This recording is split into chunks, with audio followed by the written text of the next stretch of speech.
In the midst of producing Toy Story 2, a grave mishap occurred at Pixar Animation Studios. The animators, in an unfortunate turn of events, inadvertently deleted the nearly completed project, leaving 90% of their hard work seemingly lost. However, fate intervened when it was discovered that one of the animators had fortuitously backed up the film on their personal computer, saving Toy Story 2 from the brink of disaster. During the court scene in The Dark Knight Rises, Tom Hardy's character Bane can be seen knitting. This was a reference to the character Madame Defarge from the Charles Dickens novel A Tale of Two Cities. The character in the book would knit whilst watching the public executions. Christopher Nolan said A Tale of Two Cities was a major influence on the story of The Dark Knight Rises. According to the showrunners of Game of Thrones, David Benioff and D.B. Weiss, AT&T, the parent company of HBO, wanted the series to be shot vertically so the series could be watched on people's phones. The upcoming Danny Boyle film 28 years later was shot entirely on an iPhone 15. With a budget of around $75 million, it's the biggest Hollywood production to use smartphones for filming.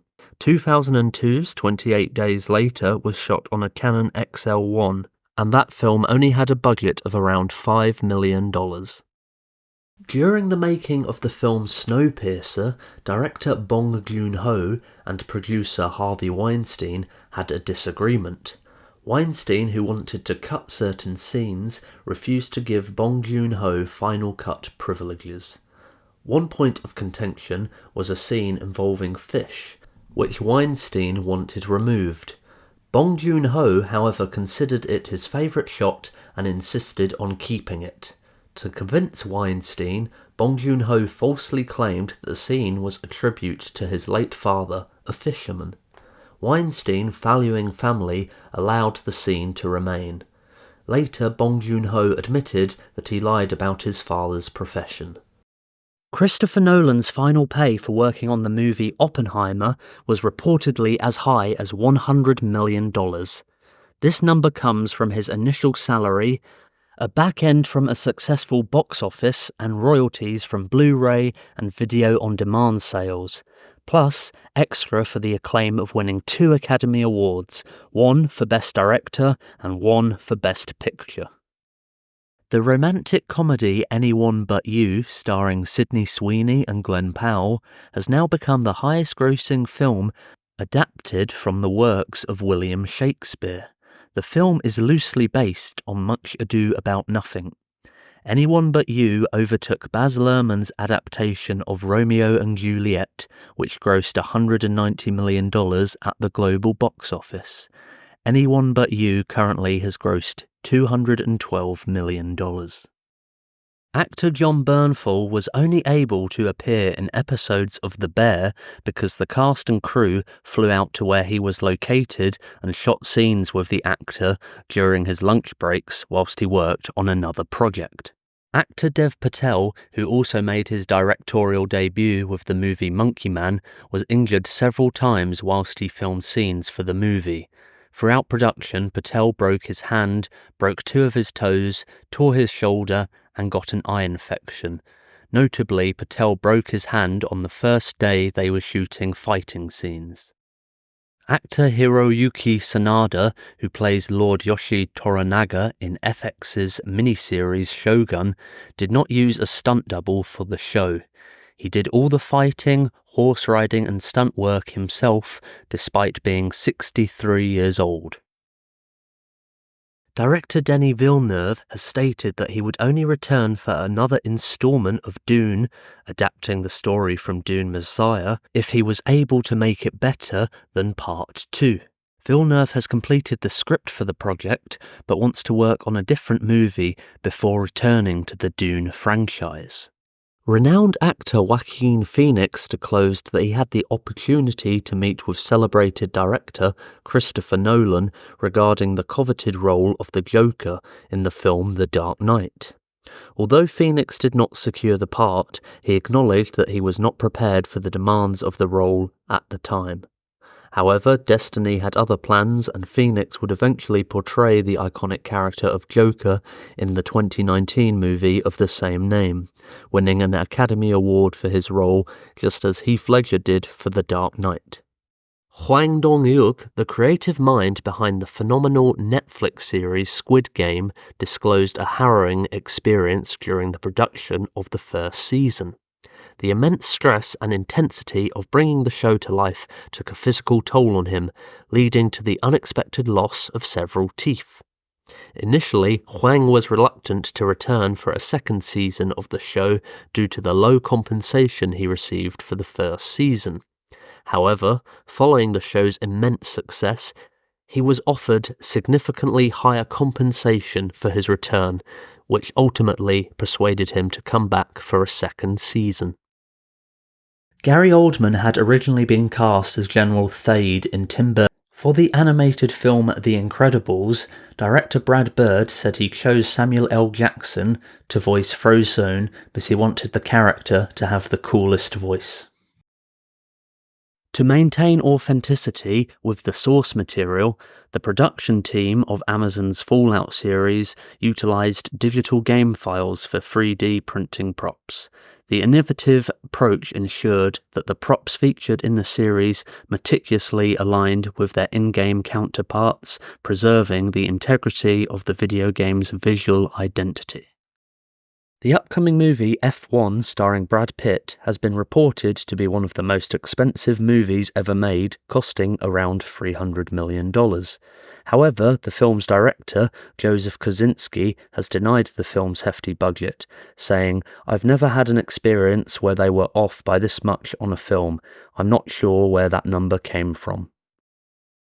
In a compelling twist of inspiration, the screenwriter behind Cocaine Bear unveiled that the concept originated from a surprising source, a Reddit post.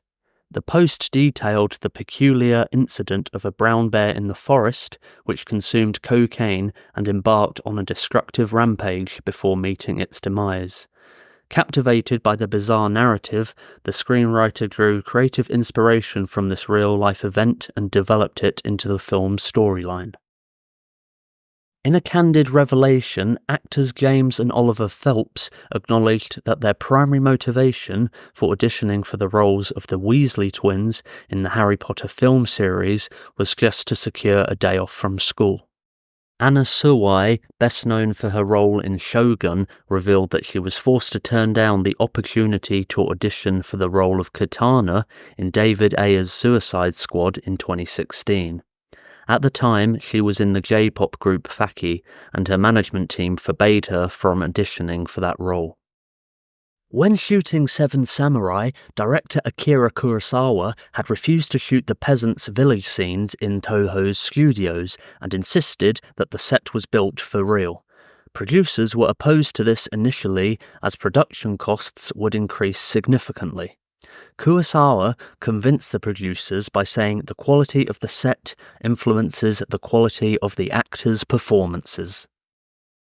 On the set of Django Unchained, Leonardo DiCaprio accidentally smashed a glass during the scene, which cut his hand quite badly. Despite this, he continued the scene. The idea was incorporated into the final film, with DiCaprio suggesting that his character Calvin Candy would smear his blood on Broomhilda's face. Both Kerry Washington, who portrayed Broomhilda, and the film's director Quentin Tarantino both liked the idea. Co-director of Uncharted 2 Among the Thieves, Bruce Straley, accused Mission Impossible Dead Reckoning of copying a scene from the video game. The scene in Uncharted 2 involves the protagonist climbing through a train that has derailed and is hanging from the side of a cliff. Uncharted 2 was released on PlayStation 3 in 2009. The upcoming movie Alien Romulus was initially set to go direct to streaming services. However, the studio was very impressed with what they saw in the first few days of filming, to which they decided that the movie should go to theaters first instead. Actor J.K. Simmons, who voices the character Omni-Man in the animated series Invincible, has said he has no interest in playing the character live action despite the fans calling for it. Simmons says that he does not think the live-action Omni-Man should be played by a 68-year-old actor. He did suggest he would like to see either Ryan Reynolds or Hugh Jackman take on the role in live action. Initially, Steve McQueen, the director for the film Shame, aimed to situate the movie in London. However, he faced challenges in securing funding for the project in the British capital. To overcome this obstacle, McQueen decided to relocate the film setting to New York City. This strategic change enabled him to obtain the budget of $6 million, allowing the production to proceed as planned. Fede Alvarez, director of Alien Romulus, has revealed that the sets and the creatures in the movie are all practical. The director was very keen to avoid the use of green screen and was eager to capture as much as possible in camera. He said that everything that could be done practically was done practically. Christopher Eccleston has revealed he was offered a role in the movie Billy Elliot, but turned down the opportunity after reading the script. The working-class actor called the script offensive and said the film was a middle-class view of the working-class experience made for the American market. Ian McKellen, who portrays Gandalf in The Lord of the Rings and The Hobbit trilogy, was recently asked if he would reprise the role for the recently announced movie The Hunt for Gollum. McKellen jokingly said he would reprise the role if he is still alive. Prior to Jeffrey Dean Morgan's casting as Negan in The Walking Dead, actor Matthew Lillard was considered for the role. Lillard approached the audition with a humorous interpretation. Subsequently, he was called back for a second audition, tasked with combining humour and seriousness. Despite his efforts, Lillard ultimately was not chosen for the part.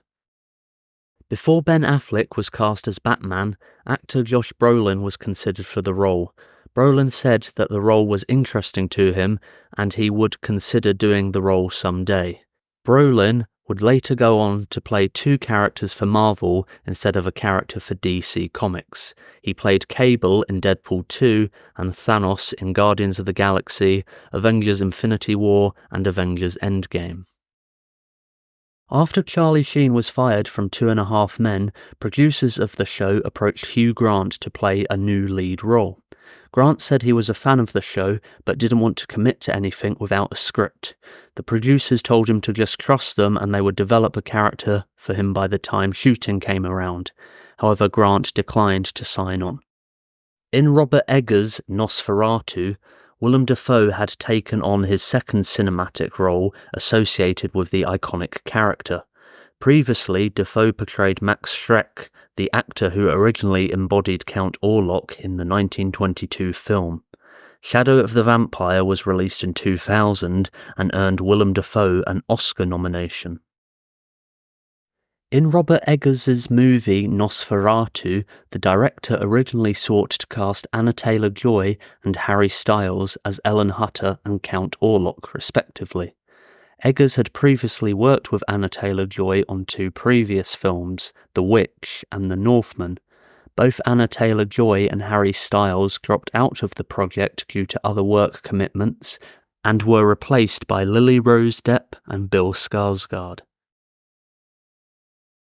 Director Chad Stahelski has revealed that the original cut of John Wick Chapter 4 was around 3 hours and 45 minutes long. The film was cut down to around 2 hours and 50 minutes long and has the longest runtime of any film to date in the John Wick franchise. Glass Onion: A Knives Out Story was produced by Netflix exclusively for the streaming platform. After a screening of the film, the star, Daniel Craig, told Netflix CEO Ted Sarandos that the movie deserved to get a theatrical release. However, Sarandos told Craig it wasn't Netflix's business model.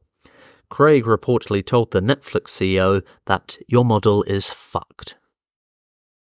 Gladiator started production with a mere 22 pages of screenplay. Ridley Scott, the director, and Russell Crowe, the lead actor, worked together during production to develop the characters and the story. Crowe described the experience of developing the movie whilst filming as terrifying. Despite the initial challenges, the film turned out to be an extraordinary success, earning Crowe the Academy Award for Best Actor in a Leading Role.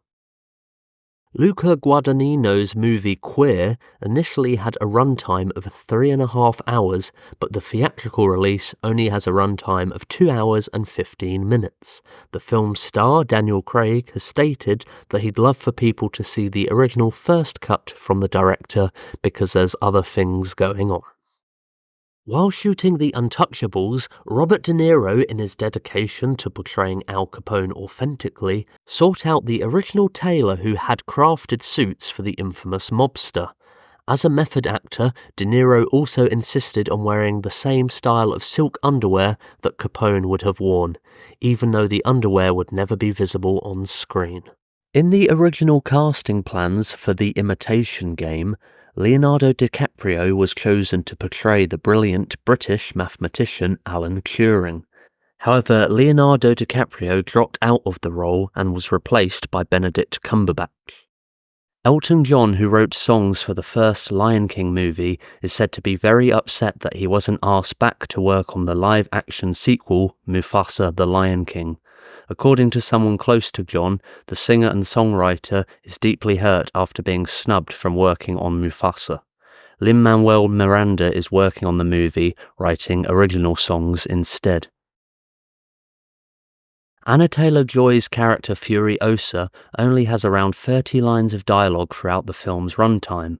Tom Hardy only had 60 lines of dialogue in Mad Max Fury Road. The film's director, George Miller, has said that dialogue only slows down the pace of the movie, and he prefers the actors to convey their feelings through facial expressions and mannerisms instead. Harvey Keitel had originally been cast as Captain Willard in Apocalypse Now and had actually shot scenes for around 2 weeks. The director, Francis Ford Coppola, thought he wasn't right after those 2 weeks and replaced him with Martin Sheen. Actor Gary Oldman revealed that he agreed to star in The Fifth Element as John Baptiste Emmanuel Zorg without reading the script. He did this as a favour to director Luc Besson. Besson had helped Oldman secure financing for his directorial debut, Nil by Mouth. Oldman has said he is surprised at the character's reception and the film's cult classic status. Ryan Gosling has said that the reason The Nice Guys did not get a sequel was because of the animated movie Angry Birds. Both movies were released on the same day back in 2016. However, Angry Birds was able to make $40 million on its opening weekend, whereas The Nice Guys only made $10 million. Harrison Ford had only signed a 2-picture deal when making the Star Wars movies, and would have needed a new contract where he could have demanded more money to return for the next movie. For this reason, George Lucas had the character Han Solo frozen in carbonite to get rid of the character if Harrison Ford ended up not choosing to return. Director of Deadpool and Wolverine, Sean Levy, revealed that he had initially been offered the chance to direct 2013's The Wolverine, but he turned it down as he was more interested in doing original films. However, Levy then deeply regretted the decision and was keen to direct Deadpool and Wolverine as soon as it was offered to him. In the finale of the Marvel animated series X-Men 97, we get a look at a file that features details on the character Magneto, in which we see the character's aliases. We see the names Ian and Michael listed with the surnames blacked out. This is a reference to the 2 actors who played Magneto in the live-action X-Men movies, Ian McKellen and Michael Fassbender. To many people's surprise, Robert Downey Jr. is set to return to the Marvel Cinematic Universe, but he will play the villain Doctor Doom. It has been reported that the requirements for him to return was that Joe and Anthony Russo would need to direct him in Avengers Doomsday and Avengers Secret Wars. He will also reportedly earn well over $80 million for the 2 films, as well as having private jet travel, private security, and a trailer encampment whilst working on set. In the series Batman Caped Crusader, a significant gender-swapping twist has occurred. The character of the Penguin, traditionally known as Oswald Cobblepot, will now be portrayed as Oswalder Cobblepot. This decision was made by the show's creator, Bruce Timm. who acknowledged the lack of formidable female villains within Batman's rogue gallery. He pointed out that apart from Catwoman, Poison Ivy, and Harley Quinn, there were limited female antagonists. Steven Spielberg had initially planned to cast an unknown actor in the role of Private Ryan. Matt Damon had been cast in the role, however, before Saving Private Ryan was released, Matt Damon had starred in Good Will Hunting and became a more well-known Hollywood star. In his search for inspiration for the voice of Hannibal Lecter in the film The Silence of the Lambs, actor Anthony Hopkins revealed that he melded the vocal characteristics of Truman Capote, Katharine Hepburn, and the HAL 9000 computer from 2001: A Space Odyssey. Robert Downey Jr. was asked to cameo in Deadpool and Wolverine, but turned down the opportunity. He would have featured in the scene where Jon Favreau's Happy Hogan appeared. The writers of Deadpool and Wolverine didn't know at the time that Robert Downey Jr. would return to the Marvel Cinematic Universe portraying Doctor Doom. This would be announced a few days after the release of Deadpool and Wolverine. Director John Woo had always wanted to cast Joan Allen in the role of Eve Archer in Face Off, but faced opposition from the studio. The studio had wanted a younger actress and wanted to rewrite the role as a stepmother instead. Woo ultimately got his way and cast Allen in the role. Actress Sydney Sweeney was bitten by a huntsman spider on the set of Anyone But You. The spider was trained, however, she was instructed to move her arm in a way to get the spider to move. This agitated the spider and caused it to bite her. Sweeney's next project after Anyone But You was playing Spider-Woman in Madam Web. Among the movies in the legendary MonsterVerse series, Godzilla Kong: The New Empire has the lowest production budget, totaling at $135 million. Two men sued the film company Universal because of the film Yesterday. The trailer features actress Ana de Armas, whose role was cut from the final film. After having rented the movie to find out the actress's scene had been cut, the two men took legal action for false advertising. Reportedly, Universal settled the case out of court. Jason Momoa had originally auditioned for the role of Batman in Batman v Superman: Dawn of Justice. Momoa failed to get cast as Batman, but was called back by Zack Snyder for another role. Momoa assumed he was cast as the villain Lobo, stating he is one of the only characters strong enough to fight both Batman and Superman. To his surprise, Snyder cast Momoa as Aquaman instead. It is now believed that Jason Momoa will be cast as Lobo in James Gunn's reboot of the DC Universe. During the production of Logan, 20th Century Fox desired the film to have a PG-13 rating.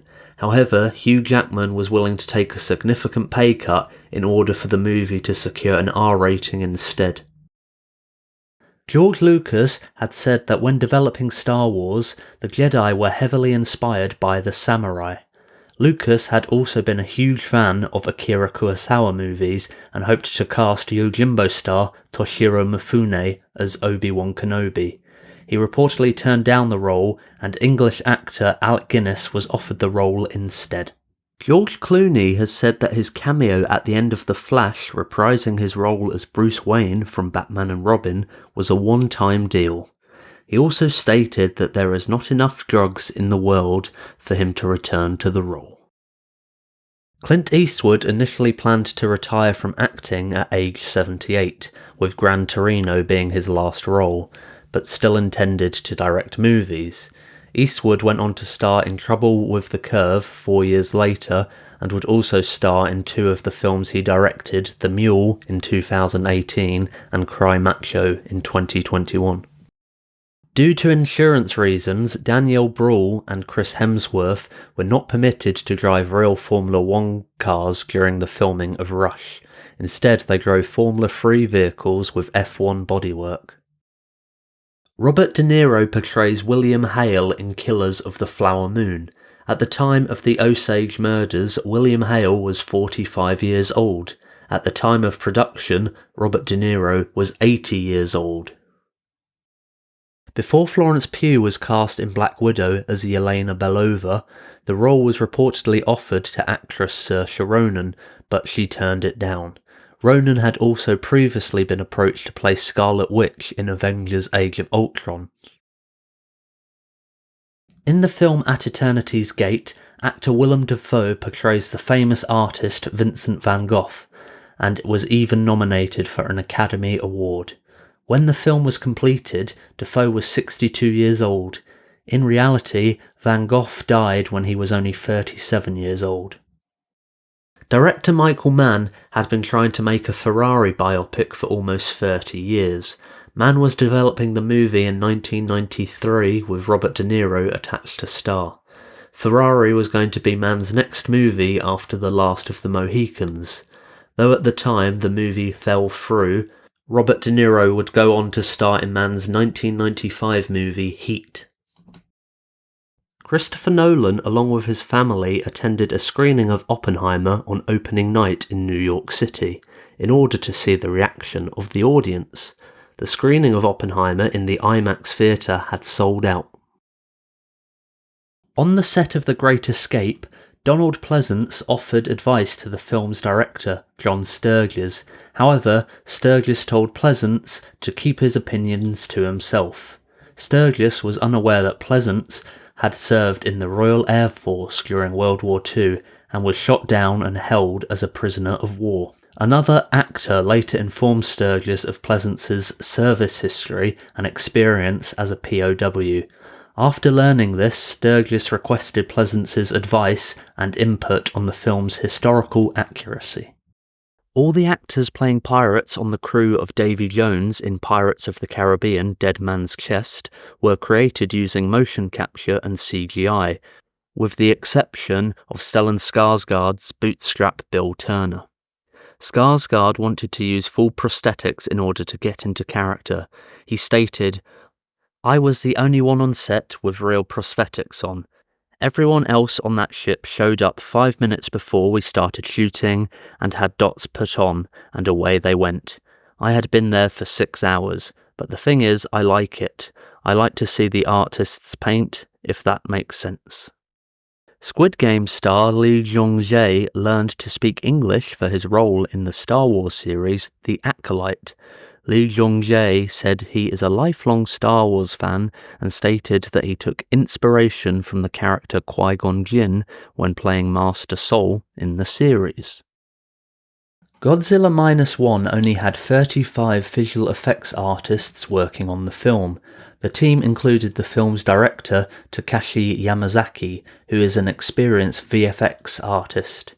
The film had 610 visual effects shots, and this was made on a budget of less than $15 million. Initially, Stephen Daldry was selected to direct the big screen adaptation of the musical Wicked. Unfortunately, due to the production delays caused by the COVID-19 pandemic, he had to withdraw from the project. Before deciding on John M. Chu as the director, the studio reportedly considered several notable filmmakers, including J.J. Abrams, Ryan Murphy, Rob Marshall, and James Mangold to helm the project. While filming a scene in Stuart Little, a prop in the background was identified as a replication of the painting titled Sleeping Lady with Black Vase by Robert Berenet. In 2009, art historian Gergely Barkey recognised the painting during the film. Unbeknownst to many, the original artwork had been missing for approximately 90 years. Upon further investigation of the prop, prompted by Barkey, it was astonishingly revealed that it was not a mere recreation, but the authentic painting itself. Director Sergio Leone initially wanted Clint Eastwood to portray harmonica in the iconic spaghetti western movie Once Upon a Time in the West. Having previously worked together on the Dollars trilogy, Leone believed Eastwood was the perfect fit for the role. However, Eastwood declined the offer, signalling a shift in his career as he sought out new creative directions and collaborations. Whilst promoting Kingdom of the Planet of the Apes, the film's director, Wes Ball, said that it was criminal that none of the previous Planet of the Apes movies had ever won the Academy Award for Best Visual Effects. The previous films in the trilogy featuring Andy Serkis as Caesar had all been nominated but lost out to other films. Channing Tatum revealed that he has had discussions with Kevin Feige, the president of Marvel Studios, regarding the possibility of reviving his Gambit movie within the Marvel Cinematic Universe. Tatum previously portrayed a variant of Gambit in the Deadpool and Wolverine film, a character who had been eliminated by the Time Variance Authority. Ryan Reynolds, who plays Deadpool, has disclosed the existence of a deleted scene in which Gambit escaped the Void, suggesting that the character could potentially return in a future MCU movie. In the Aardman Animations film Flushed Away, Hugh Jackman lent his voice to the main character, Roddy, a pet rat. The film opens with Roddy selecting his daily attire, including a comic faithful yellow Wolverine costume. At the time, Jackman had already portrayed Wolverine 3 times, yet he would not don the iconic yellow outfit until 18 years later in Deadpool and Wolverine. Marlon Brando refused to learn his lines for the role of Vito Corleone in The Godfather. Whilst filming, cue cards were used in order for Brando to deliver his lines. Brando reportedly did this as he felt reading the lines made his performance more spontaneous and reflected the pauses and uncertainty of real conversations and trails of thought. Ultimately, Marlon Brando won an Academy Award for his role as Vito Corleone. Director Martin Scorsese had been attempting to adapt the Charles Brand book, I Heard You Paint Houses, ever since the book was published in 2004. Scorsese had envisioned using Robert De Niro, Joe Pesci, and Al Pacino in the roles of Frank Sheeran, Russell Bufalino, and Jimmy Hoffa, which was fulfilled when the movie was released in 2019. Robert De Niro wanted the movie to keep the title of the book it was based on, I Heard You Paint Houses. However, The Irishman was chosen instead. Due to his commitment, directing the film Wolves, starring George Clooney and Brad Pitt, director John Watts was compelled to withdraw from his previous role as director of the Marvel movie The Fantastic Four. Watts had previously helmed all installments of the recent Spider-Man film trilogy featuring Tom Holland. Initially, the acclaimed TV series Slow Horses, led by Gary Oldman, was presented to the BBC for production consideration. However, they chose to forego the opportunity, leading Apple TV Plus to take up the mantle. The decision proved highly successful for the streaming platform, as Slow Horses garnered significant viewership and critical acclaim, solidifying its status as a smash hit. In a candid interview, actor Jared Harris disclosed that his appearance in a Marvel movie was driven by financial necessity, specifically the need to meet his mortgage payments. Harris portrayed the character of Dr. Emil Nicholas in the Sony Marvel movie Morbius. To escape the gloomy atmosphere surrounding his role as the Penguin, Colin Farrell made a daily routine of watching Pixar movies, particularly Toy Story. He found solace in the lightness and beauty of those animated films, using them as a contrast to the dark character he portrayed. According to Farrell, he would watch these movies at the end of each working day as a way to unwind. Prior to Bill Pullman's casting as Sentry in the forthcoming Marvel film Thunderbolts, Stephen Yeun was originally cast in the role and had been associated with the project for an extended period. However, due to the film's subsequent delays, Yeun ultimately withdrew from the project, resulting in Pullman's subsequent casting. Michael Bay was initially attached to direct the movie Phone Booth. However, he was removed from the project by the studio, as his first request in regards to the movie was, "How do we get this thing out of the damn telephone booth?" Ultimately, Joel Schumacher ended up directing the project instead. In the iconic film The Shining, actor Jack Nicholson spontaneously uttered the memorable line, "Here's Johnny." This phrase served as a reference to the popular American talk show host Johnny Carson. However, director Stanley Kubrick, who resided in England, was unfamiliar with The Tonight Show starring Johnny Carson, which aired exclusively in the United States. Due to this lack of familiarity, Kubrick initially hesitated to include the take in the final cut of the film. Before John Woo embarked on directing Face Off, starring John Travolta and Nicolas Cage, the studio initially envisioned a different cast. The movie was originally conceptualized with Arnold Schwarzenegger and Sylvester Stallone, renowned rivals in the Hollywood scene during the 80s and 90s.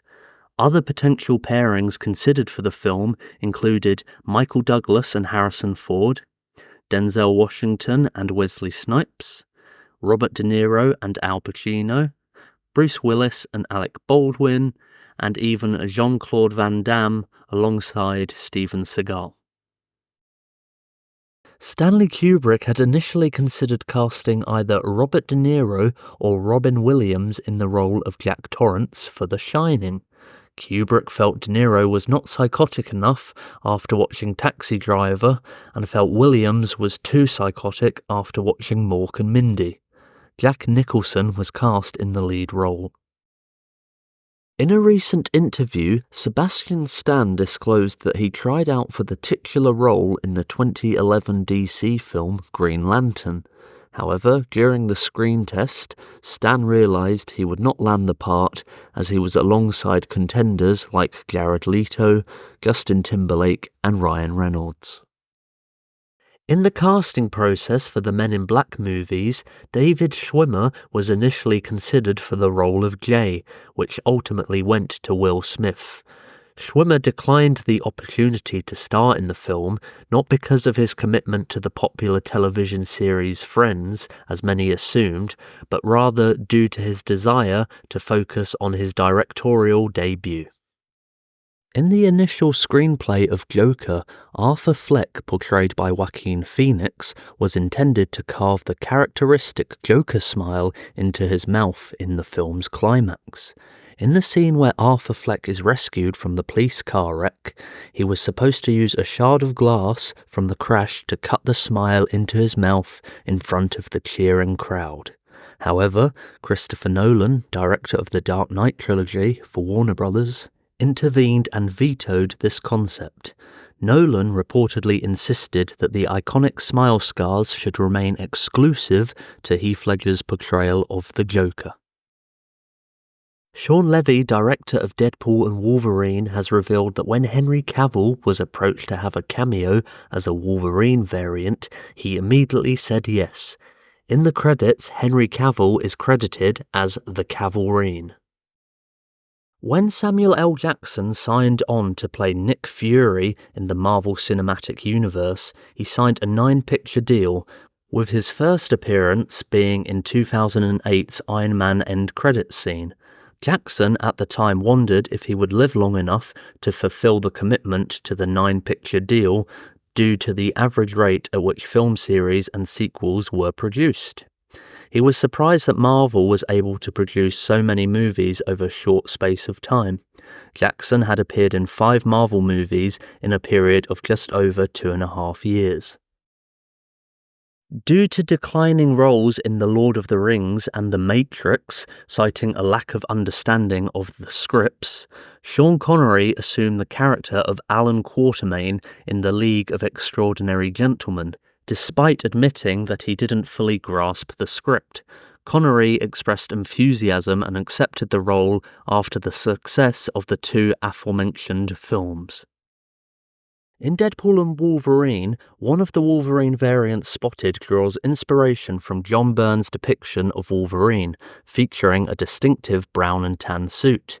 Despite its brief on-screen appearance of only a few seconds, this costume reportedly cost a staggering $100,000 to create. During the production of The League of Extraordinary Gentlemen, tensions flared between the film's star, Sean Connery, and its director, Stephen Norrington. The two reportedly engaged in frequent shouting matches and even nearly came to blows on set. Connery, who officially retired from acting in 2006, continued to do voiceover work after this film, but expressed disillusionment with the modern film industry, feeling as though he no longer belonged. The experience was so unpleasant for Norrington that he would never direct another film again. In February 2022, Ray Liotta was cast in the film The Substance. However, he tragically passed away in May of the same year, before he had the opportunity to film any of his scenes. Subsequently, Dennis Quaid was brought on to assume Liotta's role. Despite this change, Liotta's contribution is still acknowledged in the director's thank you notes during the end credits. Actress Amanda Seyfried had actively been pursuing the role of Glinda in the movie Wicked. She had revealed she took singing lessons in order to prepare for the audition and ended up auditioning several times for the role. Ultimately, though, she lost out to the role of Glinda to Ariana Grande.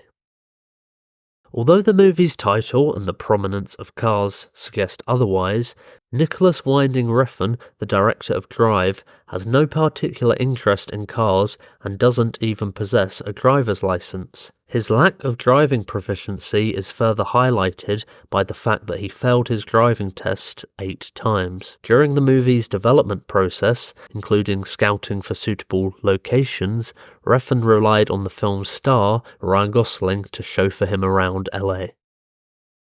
Director of Wicked, John M. Chu, revealed that everyone had to audition for the roles in the movie and there were no offers to actors without them going through the process.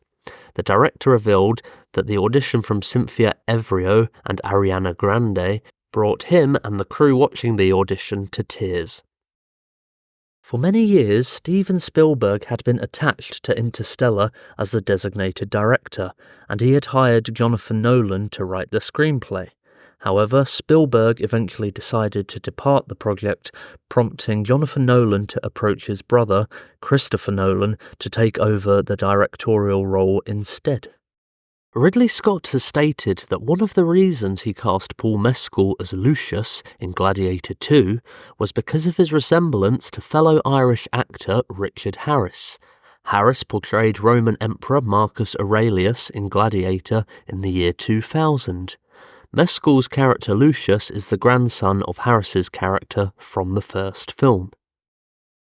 In the casting process of The Devil's Advocate, Al Pacino was approached multiple times for the role, but declined due to low salary offers. Co-star Keanu Reeves, who greatly desired Pacino's involvement in the film, voluntarily reduced his own salary by $2 million to allocate that amount to Pacino's remuneration. Reeves expressed his desire to keep this decision private and was initially disappointed by its public disclosure.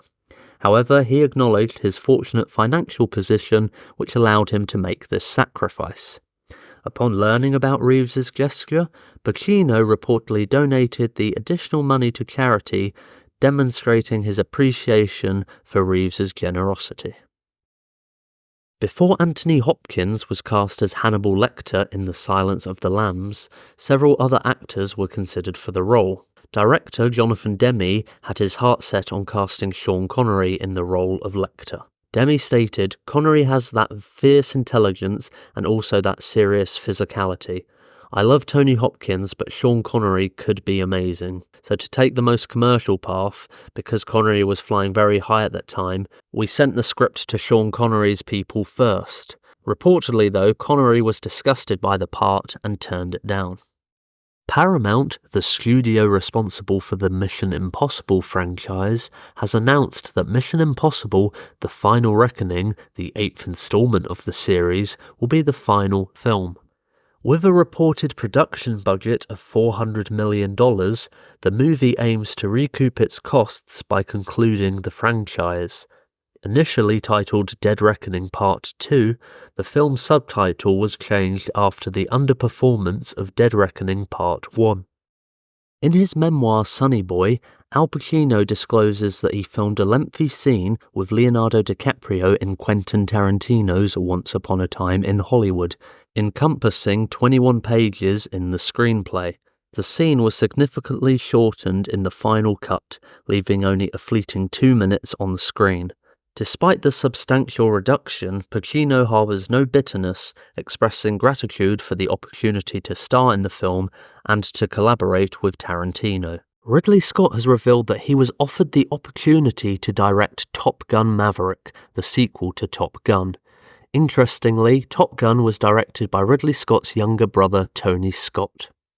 Scott turned down the opportunity because he didn't want to follow his late brother, adding that Tony was always interested in today. A lot of my stuff is either historic, fantasy, or science fiction. Tony didn't like Alien, Blade Runner, or Legend.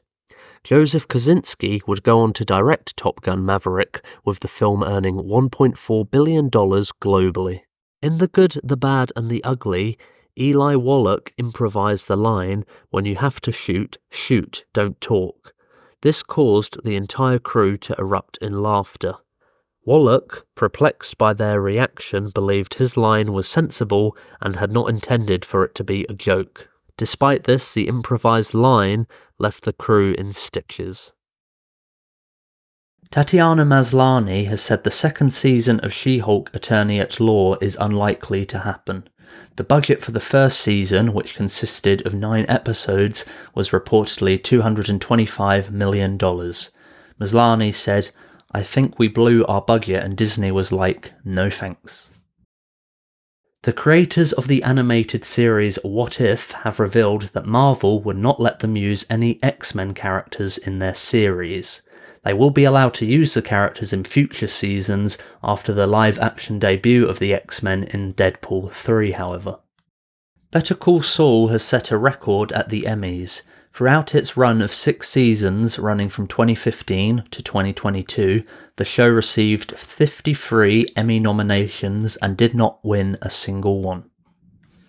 For his role as the Joker in The Batman, Barry Keoghan revealed that he had to have a steel hook in his mouth to give the character the iconic Joker smile. Keoghan said he had some concerns that the steel hook would have left him permanently scarred. Director Mel Gibson had initially intended to play the role of Sergeant Howell in the movie Hacksaw Ridge. Gibson bowed out of playing the role so he could focus on directing the movie instead. Vince Vaughn was later cast in this role. Godzilla Minus One has been a massive success, with fans now expecting a sequel, but the film's producer, Minami Ichikawa, has said they will not rush a sequel if they decide to make one, stating, "Good films are all about quality. We want great ideas, an excellent script, a talented director, and the right cast to work on it carefully." Frank Welker, who had originally voiced Megatron in the Transformers series, had hoped to voice the villain in Michael Bay's Transformers. Reportedly, Bay felt Welker's voice didn't fit the interpretation of the character in the film. Hugo Weaving was cast in the role instead. Welker did voice other characters in the movie, and eventually did voice Megatron in the later films directed by Michael Bay. The scenes in 28 Days Later that were shot on London's empty streets were filmed at dawn, with the crew asking people not to walk through the shots. The film had a small budget and was unable to shut down the areas of London that they wanted to shoot in. Actor Raul Julia had been diagnosed with untreatable stomach cancer when he took the role of M. Bison in Street Fighter. Julia revealed that he took the role because his children were a big fan of the franchise and he wanted to appear in a movie that they would enjoy. Quentin Tarantino had originally wanted to play the role of Mr. Pink in Reservoir Dogs. However, after seeing Steve Buscemi's audition, he knew that Buscemi was perfect for the role. Tarantino would then cast himself as Mr. Brown instead. Barry Keoghan had initially been cast in Gladiator 2 as Emperor Caracalla. However, Keoghan was forced to drop out due to other filming commitments. Keoghan was then replaced by Fred Hechinger. Brian Cox had originally been approached for a role in Game of Thrones, but turned it down due to the money being too low. Cox later revealed this is a decision he later regretted, as he loved how the show had turned out. The role Cox was approached for was that of King Robert Baratheon. Mark Addy was cast in the role instead. Despite only being the second highest grossing movie of 2023, the Super Mario Bros. Movie was actually able to make more profit than Barbie. Barbie grossed $1.4 billion at the global box office last year, but made a net profit of $421 million, whereas the Super Mario Bros. Movie made $1.3 billion at the global box office, but made a net profit of $559 million. Despite Lionsgate agreeing to distribute Francis Ford Coppola's newest film, Megalopolis, the company has declined to cover the $20 million marketing expenses. Coppola, who self-funded the $120 million movie by selling a portion of his wine business, will now also assume the marketing costs. Tom Cruise resisted the studio's request to send Top Gun Maverick to streaming and pay-per-view during the pandemic. Tom Cruise insisted that it only be released in the cinema. Glenn Powell, who also stars in the movie, revealed he almost went broke waiting for the film to be released. Despite the film's delay, it was able to make $1.5 billion internationally, and is currently the highest-grossing movie of Tom Cruise's career. In the Deadpool and Wolverine film, Jon Favreau's portrayal of Happy Hogan surpasses Samuel L. Jackson's tenure as Nick Fury, becoming the character with the longest-running role in the film series. Samuel L. Jackson previously held the record, having appeared for 15 years from his debut in Iron Man in 2008 until Secret Invasion in 2023. In a recent interview, Hiroyuki Sanada, the renowned actor who starred in Shogun, expressed his desire to accurately portray Japanese culture to a global audience. He viewed the series as a unique opportunity to create an authentic samurai drama within the Hollywood film industry. To ensure an authentic portrayal of their characters in the film Face Off, Nicolas Cage and John Travolta dedicated 2 weeks to immerse themselves in each other's world. The intensive period allowed them to meticulously study and emulate each other's mannerisms, gestures, and vocal cadences, creating a seamless transition between their characters on screen. Quentin Tarantino has revealed that he won't watch Toy Story 4 as he considers Toy Story 3 to have the perfect ending to the trilogy. He stated the third one is one of the best movies he's ever seen, and he has no desire to see the fourth. He said, "You ended the story as perfect as you could, so I don't care if it's good, I'm done." It has been revealed that Keanu Reeves was the original first choice for the role of Master Soul in the Acolyte series on Disney+. Reeves was interested in the project but had to drop out due to his commitments in the John Wick spin-off Ballerina. Korean actor and star of Squid Game Lee Young-jae was cast in the role instead. Colin Farrell's transformation into Oswald Cobblepot, the Penguin, in the series required a grueling 4-hour makeup session. The actor found the process mentally and physically draining and expressed reluctance to repeat the experience anytime soon. After completing the shoot, Farrell vehemently expressed his desire to never put on the costume and prosthetics ever again. However, he has said he would consider doing it again after a long break, and is expected to reprise the role in The Batman Part 2, which reportedly will go into production next year. Director Todd Phillips has revealed that a third Joker movie is unlikely to happen. Phillips said that making the 2 movies was fun, but I think we've said what we wanted to say in this world. In Christopher Nolan's Batman Begins, Jake Gyllenhaal was initially considered as the studio's primary choice for the role of Batman. However, Nolan ultimately decided to cast Christian Bale instead. Despite the change, Gyllenhaal expressed his appreciation for Christopher Nolan personally calling him to inform him about the decision, a gesture that resonated positively with the actor. In the build-up to the Star Wars prequel movies, actor Joseph Fiennes was the leading contender for the iconic role of Obi-Wan Kenobi. Fiennes had a meeting with George Lucas, the creator of Star Wars, to discuss the role in The Phantom Menace. However, his hopes were dashed when Lucas's daughter voiced her disapproval of Fiennes, describing him as weird. This unexpected turn of events ultimately resulted in Fiennes not being cast for the part, leading to Ewan McGregor winning the role instead. In preparation for his upcoming portrayal of Emperor Geta in Gladiator 2, actor Joseph Quinn drew inspiration from two unexpected performances. Quinn found Philip Seymour Hoffman's portrayal in Mission Impossible 3 and Gary Oldman's performance in The Fifth Element particularly influential in shaping his character's development. According to Michael Keaton, the success of the comic book superhero movie genre can be attributed primarily to Tim Burton's Batman movie released in 1989. Keaton acknowledges that many people have profited from the superhero movies due to Burton's innovative vision and bold artistic choices.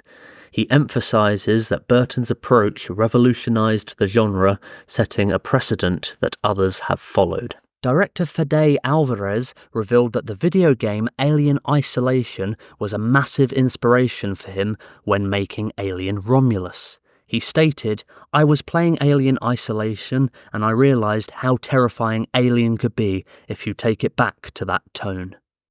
In 2021, Borderlands began production but only received a cinematic release in the summer of 2024. The director, Eli Roth, was unavailable for reshoots that occurred in 2023. Consequently, Tim Miller, renowned for directing the first Deadpool movie, was brought on to supervise 2 weeks of reshoots for Borderlands. Actor Russell Crowe had been offered the role of Aragorn in The Lord of the Rings by Peter Jackson, which would have seen the actor make $100 million in a back-end gross deal. Crowe, however, turned down the role, believing he wasn't the director's first choice. Daniel Day-Lewis was reportedly offered the role but turned it down, with both Vin Diesel and Nicolas Cage auditioning for the role. Stuart Townsend had been cast in the role but was let go after 4 days as he was deemed too young for the role. Jackson then offered Viggo Mortensen the role. In the X-Men film, the decision to outfit the team in leather suits was influenced by the success of The Matrix.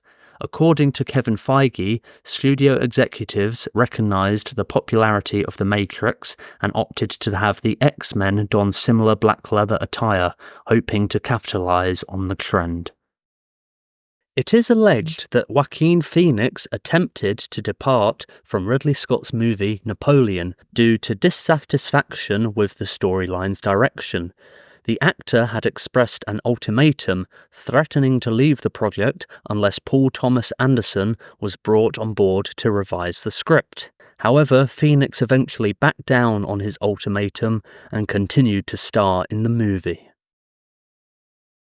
In the film Hillbilly Elegy, actress Glenn Close's performance garnered an unexpected duality of accolades, an Oscar nomination for Best Supporting Actress, and, simultaneously, a Golden Raspberry, also known as a Razzie, for Worst Supporting Actress for the same role.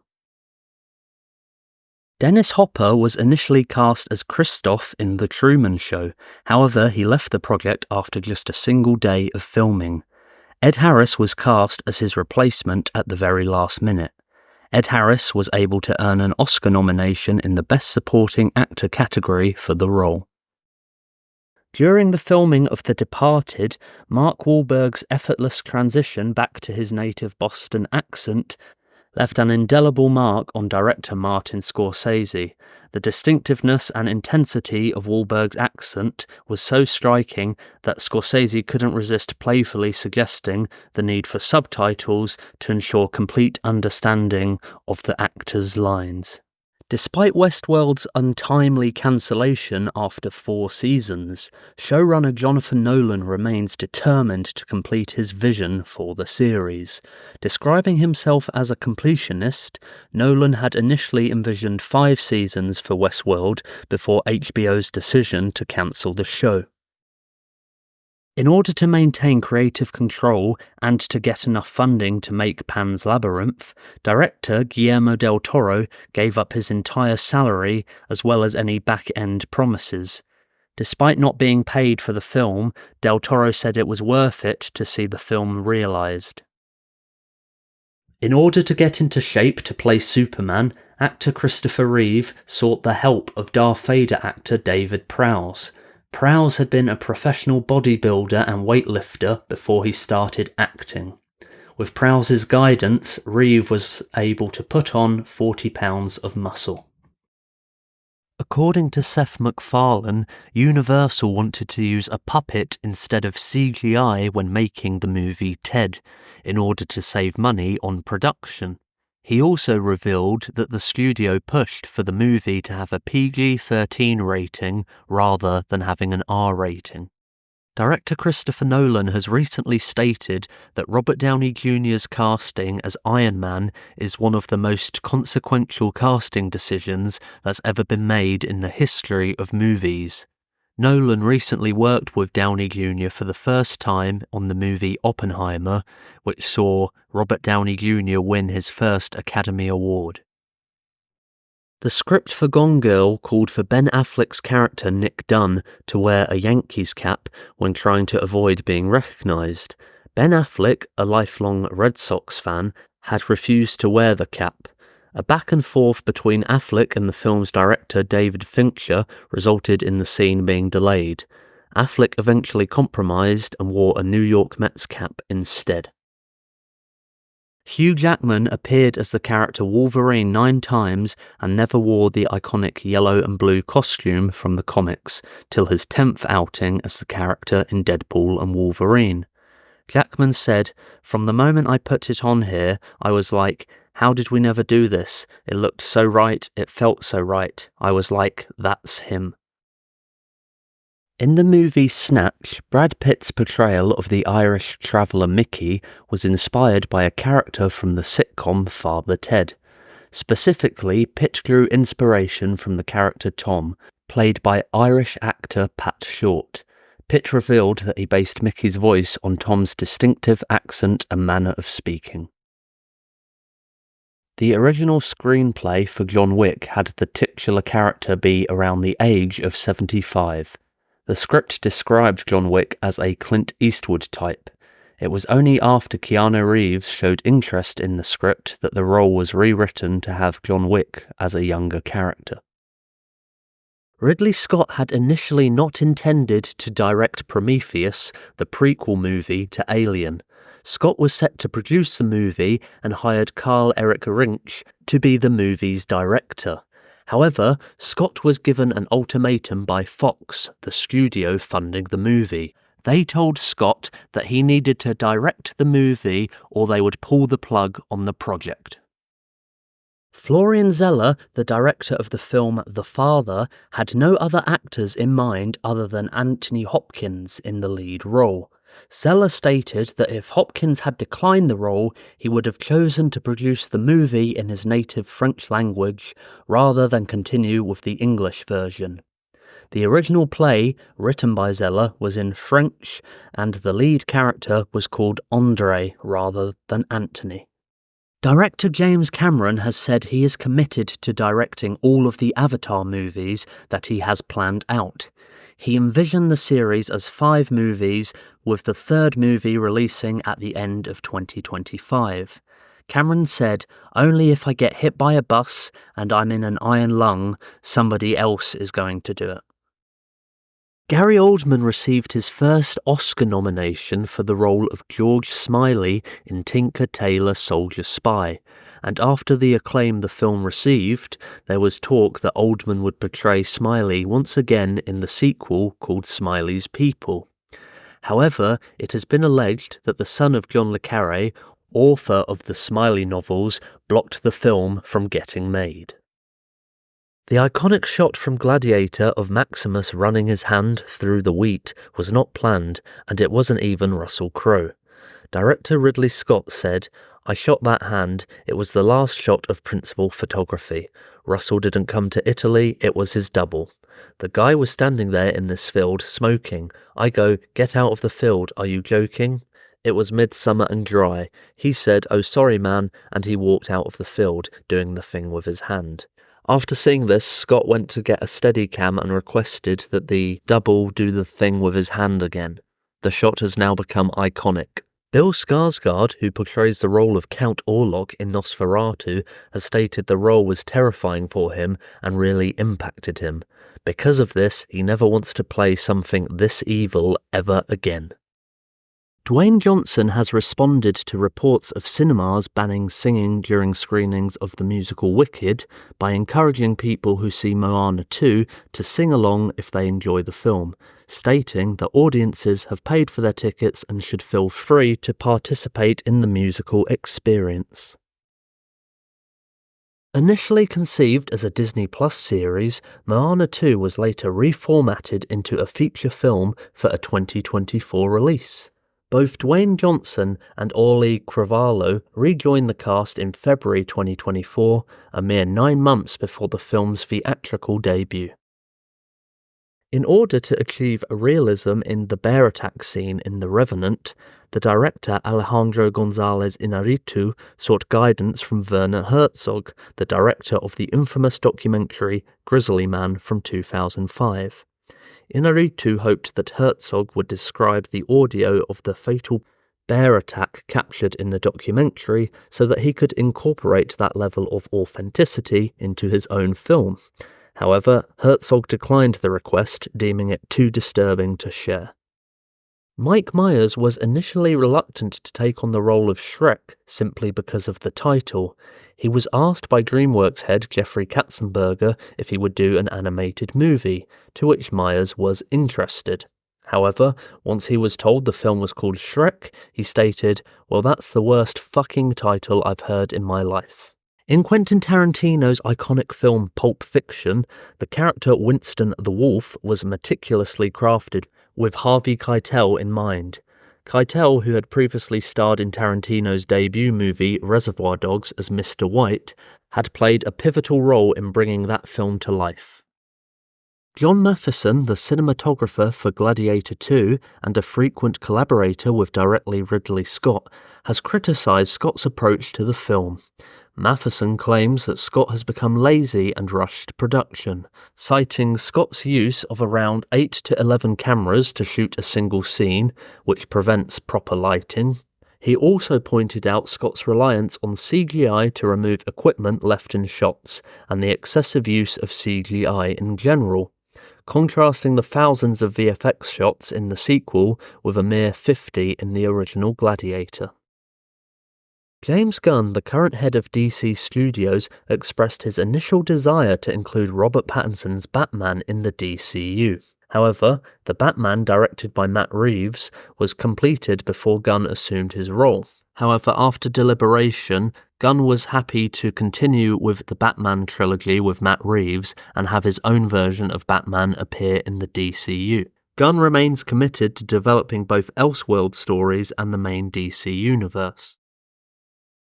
Actor John Candy only appeared in Home Alone as a favour to the movie's director, Chris Columbus. Candy was reportedly only paid $414 for the role in the movie, but because of this, he was able to improvise all of his lines of dialogue. Robert Eggers, director of Nosferatu, has commended the animated television series SpongeBob SquarePants for introducing Nosferatu to younger audiences. Nosferatu was created in 1922 as an unofficial adaptation of Bram Stoker's Dracula. During the filming of the slapping scene, J.K. Simmons and Miles Teller initially opted for a simulated slap, with Simmons merely pretending to strike Teller. However, for the final take, they mutually agreed to execute a genuine slap. The authentic take was ultimately incorporated into the movie. New Line Cinema gave the green light to the Lord of the Rings The War of the Rohirrim movie to keep the film rights of the Lord of the Rings franchise. It's all about copyright law. If a film studio doesn't make a new movie based on a property within a certain time frame, the rights to that property can go back to the original owner. By giving the go-ahead to the War of the Rohirrim, New Line is making sure that they'll keep the film rights to the Lord of the Rings for another 10 years. In the latest installment of Sonic the Hedgehog, Jim Carrey takes on dual roles of both Ivo Robotnik and his grandfather, Gerald Robotnik. Initially enthusiastic about the challenge, Carrey's excitement waned upon realizing the doubled workload wouldn't be met with a corresponding increase in pay. Upon the initial announcement of Gran Torino, speculation arose within the Hollywood industry circles, suggesting that it would serve as a concluding chapter in the Dirty Harry film series. However, these speculations proved erroneous, as Gran Torino stands as an independent narrative with its own distinct characters, unrelated to the Dirty Harry film franchise. Andy Serkis revealed that he was cast as the villain Null in Venom: The Last Dance at the last minute. Serkis had directed the second movie in the trilogy, Venom: Let There Be Carnage, and was asked to come aboard to voice the character last minute because of his involvement with the previous film. However, before Serkis was revealed to be voicing the character, rumours circulated that Norman Reedus would take on the role. To craft the portrayal of the Joker in The Dark Knight, director Christopher Nolan shared paintings by Irish artist Francis Bacon with Heath Ledger. These artworks left an indelible mark on Ledger, influencing the character's aesthetic and makeup. Drew Goddard, the screenwriter of The Martian, was originally set to direct the film. However, he departed the project to work on The Sinister Six, a film that ultimately never entered production. Following this, Ridley Scott took over as director after reading the script, choosing to prioritise The Martian over a sequel to his 2012 film Prometheus. Scott would eventually direct the Prometheus sequel, Alien Covenant, 2 years after completing The Martian. Damien Chazelle, the director and writer of Whiplash, initially faced challenges in securing funding for the feature film. Undeterred, he transformed the project into a short film and submitted it to the Sundance Film Festival.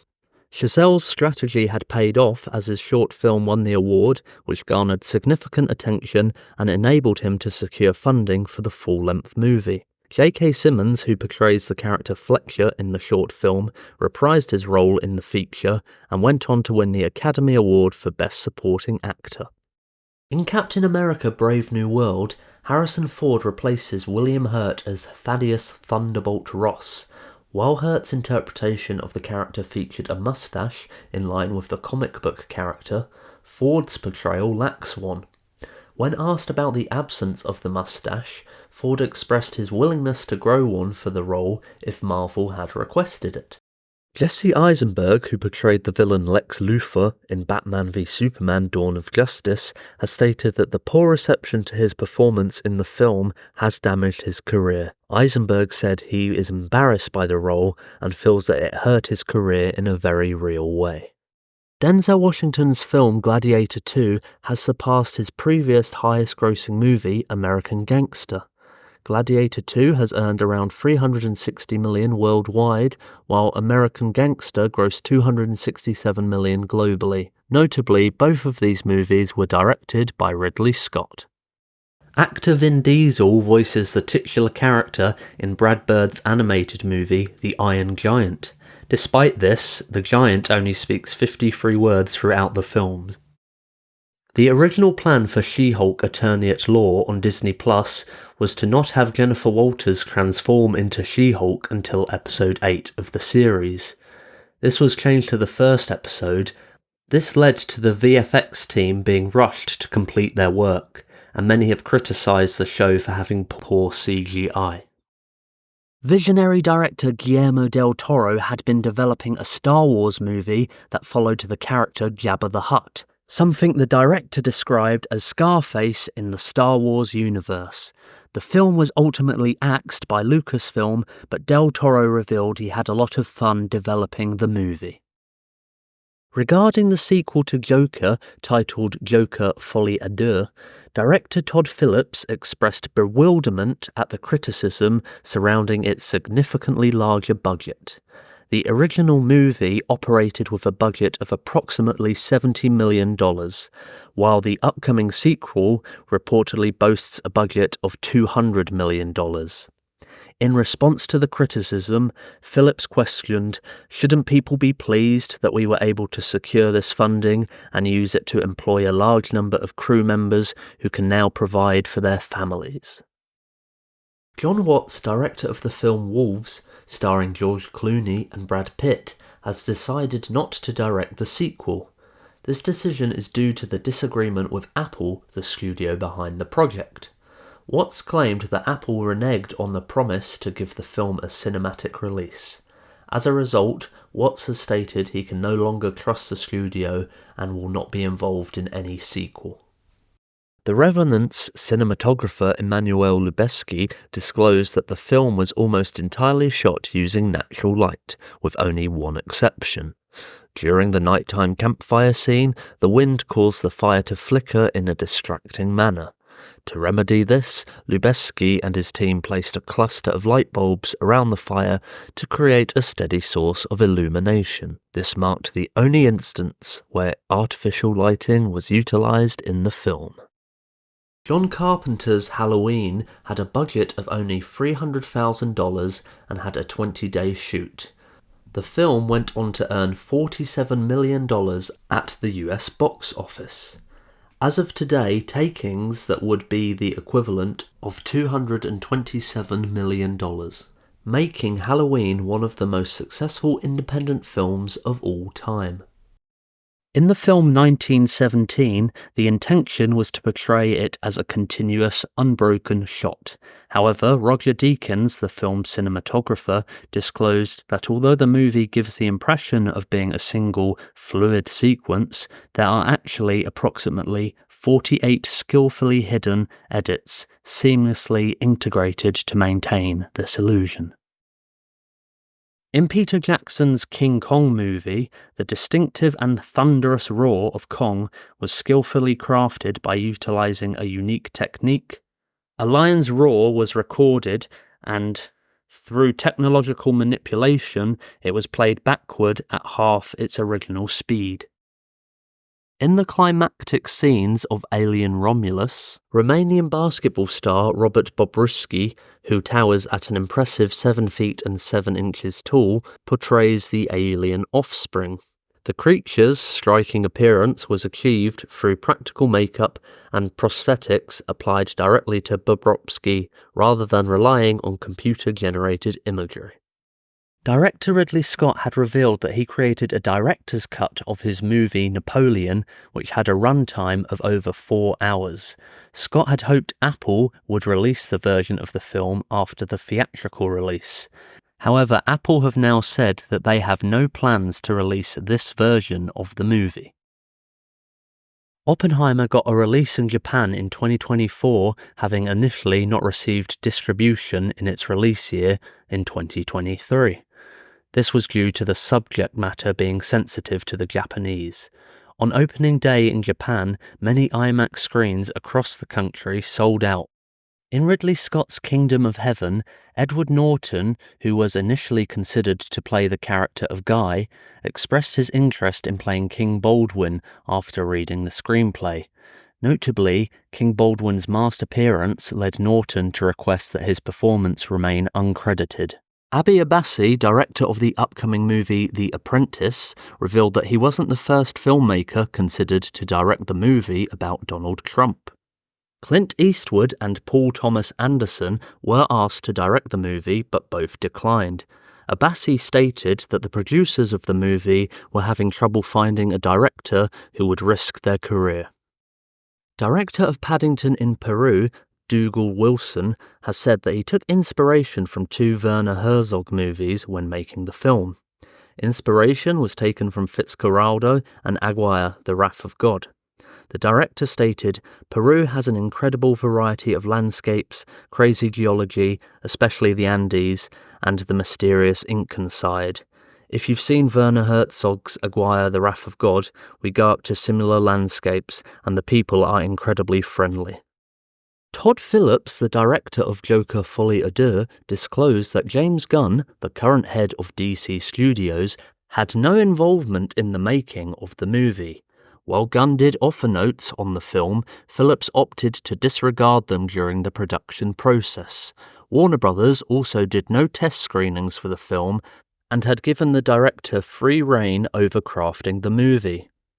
Rather than create a new roar for Godzilla -1, the filmmakers chose to play the original roar from the 1954 movie over loudspeakers and record that, as it was considered to be the most iconic and recognisable roar of all.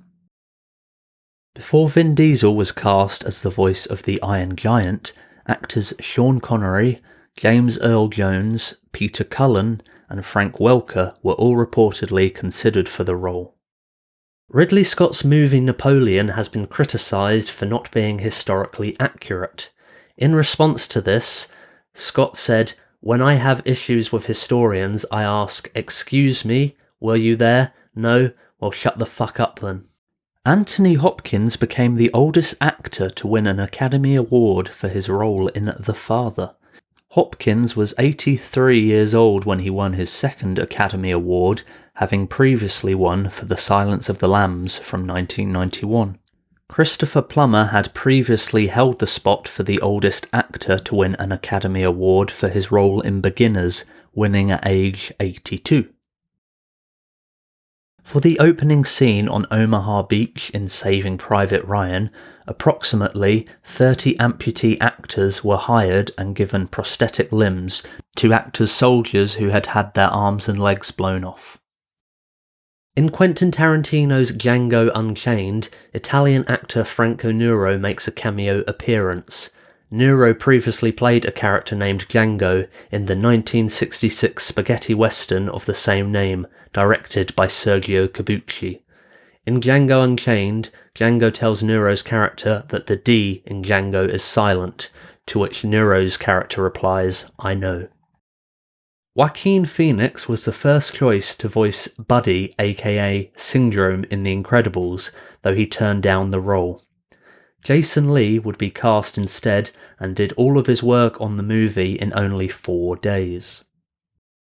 With Nicholas Hoult cast as Lex Luthor in the upcoming Superman Legacy, Jesse Eisenberg, who previously played the role in Batman v Superman Dawn of Justice, was asked what advice would he give to Nicholas Hoult. Eisenberg stated, "Don't watch me." The original cut of Dances with Wolves was reportedly over 5.5 hours long. In order to secure distribution, the film's length had to be significantly reduced.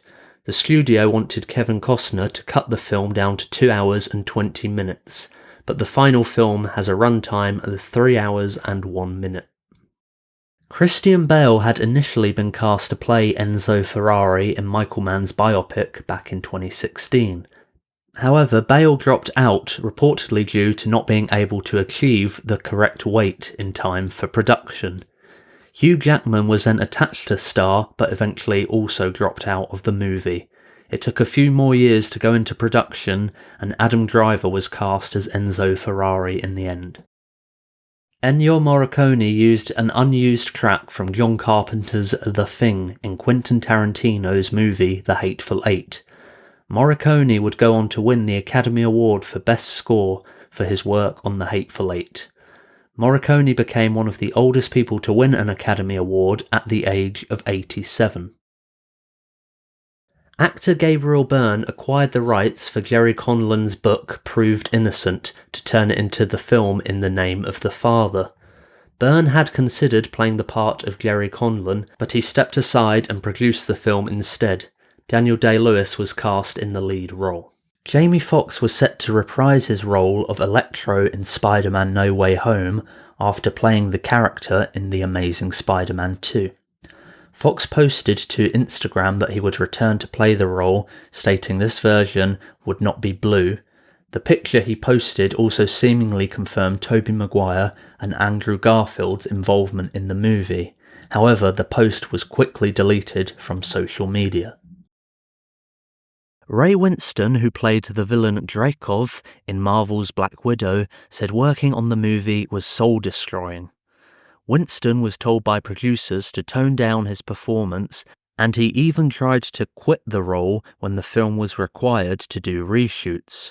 However, his contractual obligations meant he couldn't leave the project and didn't want to end up in court over refusing to return to the role. In the cancelled Marvel movie X-Force, that was set to be directed by Kick-Ass 2 director Jeff Wadlow, Ryan Reynolds was set to reprise his role of Deadpool. However, the character would have served as the movie's villain instead of being on the team of superheroes. Before Tony Shalhoub was cast as Detective Adrian Monk in the TV show Monk, actors Alfred Molina and Stanley Tucci were both considered for the titular role. Teyonah Parris, who played Maria Rambeau in The Marvels, revealed that the cameo at the end of the movie featuring Kelsey Grammer, reprising his role as Beast, was kept secret even from her. In an interview with Entertainment Tonight, Parris stated that the scene was shot with a different actor wearing a lab coat, and nothing in the script or during filming implied that the character was Beast from X-Men. In Star Wars Episode 3, Revenge of the Sith, George Lucas included a line between Anakin and General Grievous in which Anakin says, "You're shorter than I expected," implying that this is the first time the two characters have met. Because of this one line, when Dave Filoni was creating the animated series The Clone Wars, Anakin and Grievous could not meet in any of the show's 6 seasons. It has been revealed that Robert Downey Jr. had auditioned for the role of Dr. Jonathan Crane, aka Scarecrow, in Christopher Nolan's Batman Begins. Notably, he lost the role to Cillian Murphy. Both actors would go on to star in Nolan's most recent movie, Oppenheimer. Tim Blake Nelson had been cast in an undisclosed role in Dune Part 2. Unfortunately, his role was cut from the final film. Tim Blake Nelson stated that, "I had a great time over there shooting it. Denis Villeneuve cut it because he thought the movie was too long. I am heartbroken over that, but there are no hard feelings." The infamous nipple suit from Batman and Robin was revealed to have been inspired by Roman centurion armour by the film's costume designer, Jose Fernandez. He stated that "it wasn't a fetish to me, it was more informed by Roman armour, like centurions." After winning an Emmy for his role in Succession, actor Kieran Culkin revealed he had yet to see the finale of the series as he forgot his login details to his Max account. The 7th Mission Impossible movie had the subtitle Dead Reckoning Part 1. However, after the film didn't perform as well as the studio had hoped at the box office, Part 1 has been dropped from the title, and the 8th film will now have a different subtitle. To prepare for their roles as a family in HBO's series The Last of Us, Pedro Pascal, Gabriel Luna, and Nico Parker took a holiday together. In the show, Pascal and Luna play brothers Joel and Tommy, and Parker played Sarah, Joel's daughter. Billie Eilish and Phineas O'Connell won their second Academy Award for the song What Was I Made For from the movie Barbie. With this win, Billie Eilish has become the youngest winner of 2 Academy Awards at the age of 22, with Phineas O'Connell becoming the second youngest dual winner at 26 years old. The siblings had previously won the Academy Award for Best Song for the James Bond movie No Time to Die. Phil Collins composed and performed the songs in Disney's animated movie Tarzan, but Phil Collins also recorded all of his songs in multiple languages, which included Spanish, French, German, and Italian. Christian Bale had originally been set to star as George W. Bush in the Oliver Stone biopic W. Bale reportedly dropped out of the project as too many prosthetics were used in order to transform him into the president. Josh Brolin ended up in the lead role instead. Notably, Bale would go on to star in Vice years later, playing Dick Cheney, who was vice president to George W. Bush. When pitching Kingdom of the Planet of the Apes to the studio, the film's director, Wes Ball, stated that he wanted this movie to be apocalypto with apes. Peter and Bobby Farrelly, directors of Dumb and Dumber, had originally wanted to offer the lead roles of Harry and Lloyd to actors Nicolas Cage and Gary Oldman. Reportedly, representatives of the actors never let them see the offer. Jim Carrey and Jeff Daniels were offered the roles instead. After winning the Academy Award Best Picture in 2024, Oppenheimer is now the third highest grossing Best Picture winner of all time. Titanic is the highest grossing Best Picture winner, having grossed $2.26 billion, and The Lord of the Rings: The Return of the King is second, which grossed $1.1 billion.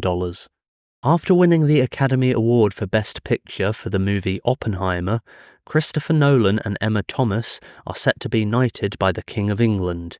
The English filmmakers will receive the titles Sir Christopher Nolan and Dame Emma Thomas. In the casting process for the Lord of the Rings movie, Peter Jackson's initial preference for the role of Bilbo Baggins was always Ian Holm. However, Jackson disclosed that the studio had proposed Anthony Hopkins for the same role. Within the Lord of the Rings trilogy, a massive ring prop was crafted specifically for use in creating forced perspective shots. Two notable shots are from the Fellowship of the Ring, when Frodo drops the ring on the snowy mountain, and in The Return of the King, when Smeagol and Deagol are fighting for the ring. George Miller's upcoming movie, Furiosa, a Mad Max saga, contains a 15-minute action sequence that used over 200 stunt people, as well as taking 78 days to shoot. The table read photo from Star Wars The Force Awakens featured the actors from the movie, along with Mark Hamill. Hamill, despite having no lines in the film, attended the table read in order to not spoil his minor role in the movie. Hamill would read all script directions in order to have something to do during the table read. In a surprising disclosure, Marvel Studios president Kevin Feige revealed that the initial choice for Tony Stark in the Iron Man franchise was English actor Clive Owen. Owen was offered the role but declined it, citing lack of interest in the film. John Cena's role in Barbie simply came about because he wanted to be in the film. Cena approached the film's director, Greta Gerwig, asking if he could have a role in the movie. He was cast as Mermaid Ken.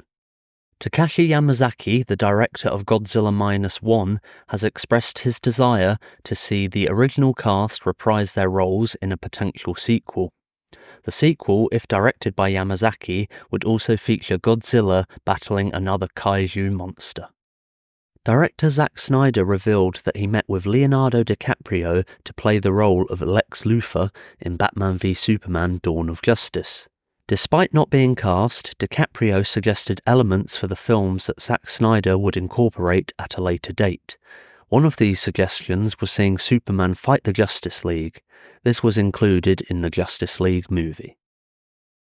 Initially offered the lead role of Maximus in Gladiator, Mel Gibson declined the role, citing his age as a factor. Antonio Banderas was also reportedly considered for the role too. Russell Crowe was later cast and subsequently won an Academy Award for Best Actor for his portrayal of the character. Amazon had asked Anne Hathaway to return for a sequel to The Idea of You, as the film was such a success for the streaming service. However, Anne Hathaway reportedly refused to return, stating that one is enough. In the movie Air, director Ben Affleck made a notable casting decision based on a specific request from basketball legend Michael Jordan. Michael Jordan explicitly requested that the role of his mother Dolores be played by the talented actress Viola Davis. In the production of the X-Men film, screenwriter David Hayter encountered a proposal from the studio to transform the beloved character Wolverine from his iconic Canadian roots to an American identity. One suggestion floated was to have Wolverine hail from Alaska instead. Hayter, aware of fans' strong attachment to Wolverine's Canadian heritage, firmly asserted that any alteration to his origin would not be well received by the audience. Since the premiere of the Fallout TV series on Amazon Video, sales of the game Fallout 4, one of the games on which the series is based, have witnessed a notable surge in Europe, with a remarkable increase of 7,000%. Director Zack Snyder has revealed that actor Tom Cruise was keen on playing the character Rorschach in the movie Watchmen. Snyder said that obviously Tom Cruise could have done the role, but Jackie Earle Haley had already been cast. Adam Wingard, director of Godzilla Kong: The New Empire, revealed that the scene where Godzilla sleeps in the Colosseum in Rome was inspired by his cat, Mischief. Since its initial development in 2010, the remake of the 1980s television series The Fall Guy has undergone several casting changes for its lead role, Colt Seavers. Before Ryan Gosling was cast, numerous actors were considered for the role, including Tom Cruise, Dwayne Johnson, Nicolas Cage, Jason Statham, and Keanu Reeves. Joker Folie à Deux, sequel to 2019's Joker, had widely been reported to be a musical. The film's director, Todd Phillips, revealed at CinemaCon that the sequel doesn't veer too far away from the first film, but music is an essential part of the movie. Indiana Jones and the Dial of Destiny underperformed at the box office and had a massive production budget due to extra costs with safety due to the pandemic. The film had a budget of just under $300 million and only grossed $384 million worldwide. Disney has said that the movie made a loss of around $130 million for the company. Dev Patel's directorial debut Monkey Man was initially set to go straight to streaming services. It was only after director Jordan Peele, best known for his movie Get Out, saw a cut of the movie that he pushed for it to have a cinematic release. Peele was able to join the movie as an executive producer, and the movie is being released across cinemas and is currently receiving rave reviews. Actors Jesse Plemons and Nick Offerman were only confirmed to star in the A24 movie Civil War after the trailer for the movie had dropped. Jesse Plemons had been rumoured to star in the movie, however the actor had denied reports that he featured in the film. George R.R. Martin and showrunners of HBO's Game of Thrones series have stated that they originally wanted to finish the story of the series with 3 feature films. However, HBO executives were against this, stating that they are called home box office and not away box office. The upcoming movie Alien Romulus is set to connect both Ridley Scott's Alien and James Cameron's Aliens movie, as it takes place in between the 2 movies in the timeline. Director Fede Alvarez has also stated that both Scott and Cameron have seen Alien Romulus and proclaimed their love for the upcoming film. After watching Star Wars However, before embarking on the Alien project, Scott had already been involved in the development. Disney Plus Star Wars series The Acolyte has been cancelled after just 1 season. The series reportedly cost around $180 million to produce. The Star Wars series was only 8 episodes long, meaning each episode cost $22.5 million to make. Stephen Norrington was slated to helm a remake of The Crow in 2008, but the project languished in development hell for years, ultimately leading to its release in 2024 without Norrington's involvement. Since his last directorial effort, The League of Extraordinary Gentlemen, which premiered in 2003, Norrington has not directed another film. After years of languishing in development purgatory, The Crow, starring Bill Skarsgård, was finally released in 2024. Initially, Luke Evans had been cast as Eric Draven, but he opted out in 2015, expressing feelings of inadequacy in taking on a role that Brandon Lee had played in the iconic 1994 original. Jason Momoa had also been attached to the project, and production was slated to begin shortly. However, Momoa unexpectedly withdrew, citing creative disagreements as his rationale. Jack Houston was then cast, but ultimately dropped out due to other commitments. In Steven Spielberg's Saving Private Ryan, the portrayal of the Omaha beach scene was so meticulously crafted and authentic, it prompted the Department of Veterans Affairs to establish a telephone hotline. The hotline was specifically designed to provide support and assistance to veterans who might have been triggered or traumatized by the film's realistic depictions of combat. In a recent interview, actor James McAvoy disclosed that he wasn't the initial choice for the lead role in M. Night Shyamalan's movie Split. Joaquin Phoenix had been chosen to take on the starring role, but unexpectedly withdrew from the project merely a couple of weeks before the film was scheduled to commence production.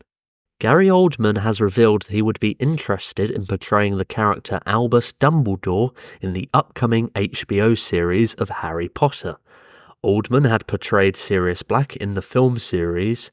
Oldman is currently 66 years old and said he could easily play Dumbledore in a few years' time. The role had previously been played by Richard Harris in the first two movies and then by Michael Gambon for the rest of the series.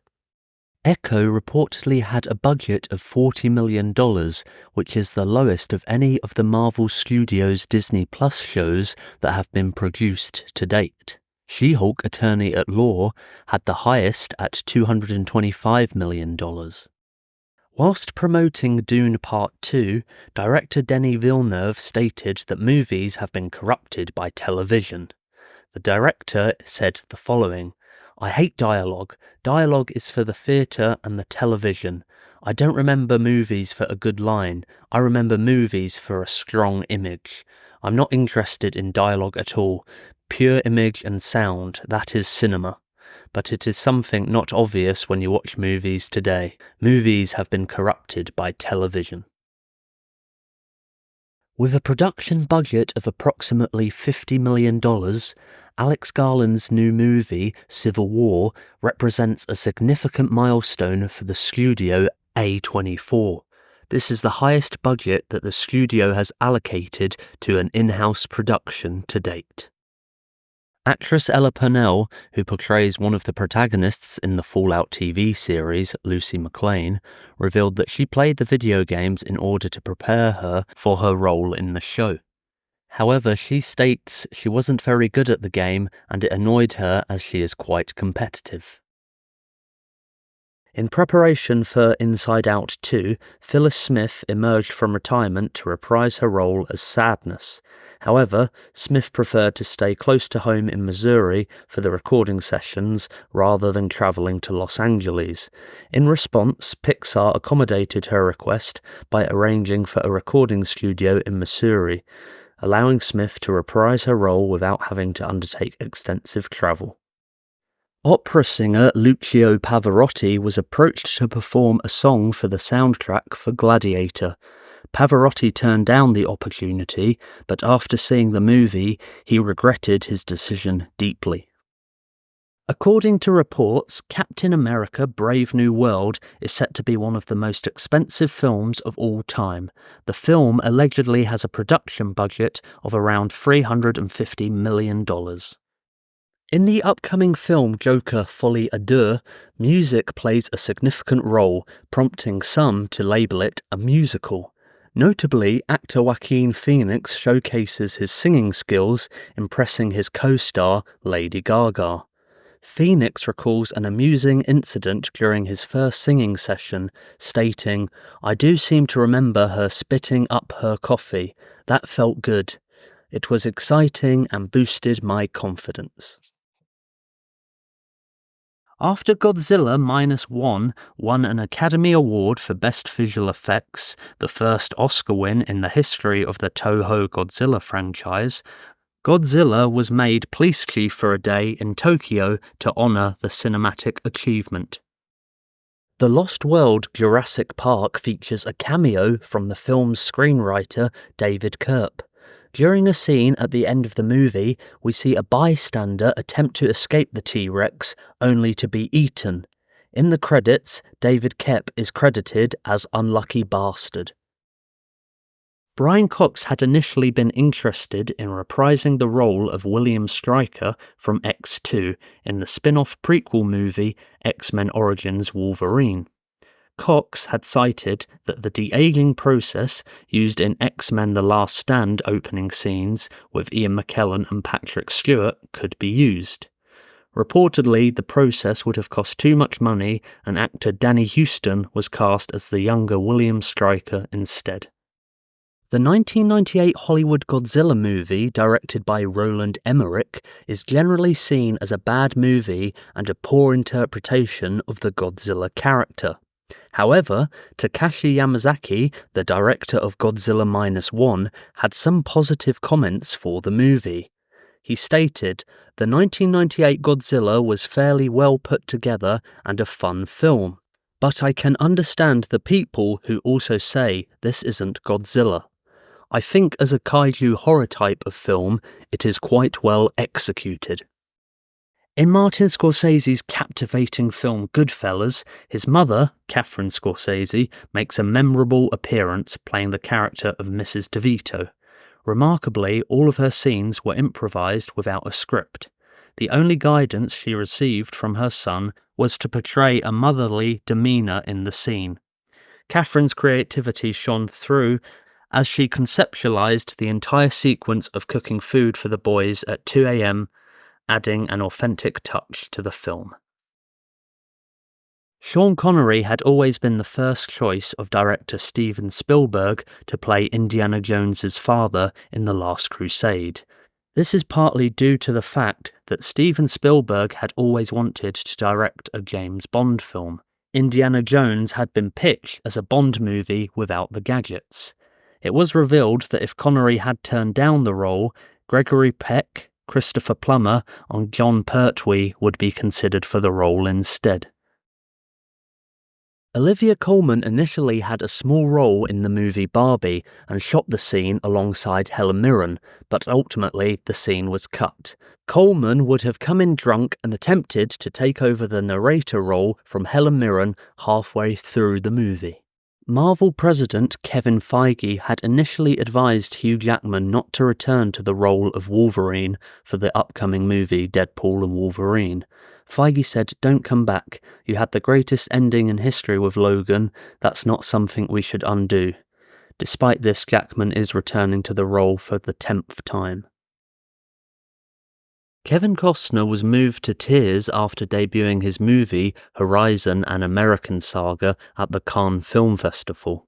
The film had received a 7-minute standing ovation after being screened. The film was a passion project for Costner, who even left his hit show Yellowstone in order to work on the film. In a twist of irony, the director of the 2004 movie King Arthur, Antoine Fuqua, had initially envisioned Daniel Craig for the lead role. However, his decision was overruled by the film's producer, Jerry Bruckheimer, who preferred Clive Owen for the part. Bruckheimer's choice was reportedly influenced by his belief that Owen would eventually be cast as the next James Bond, thus improving DVD sales.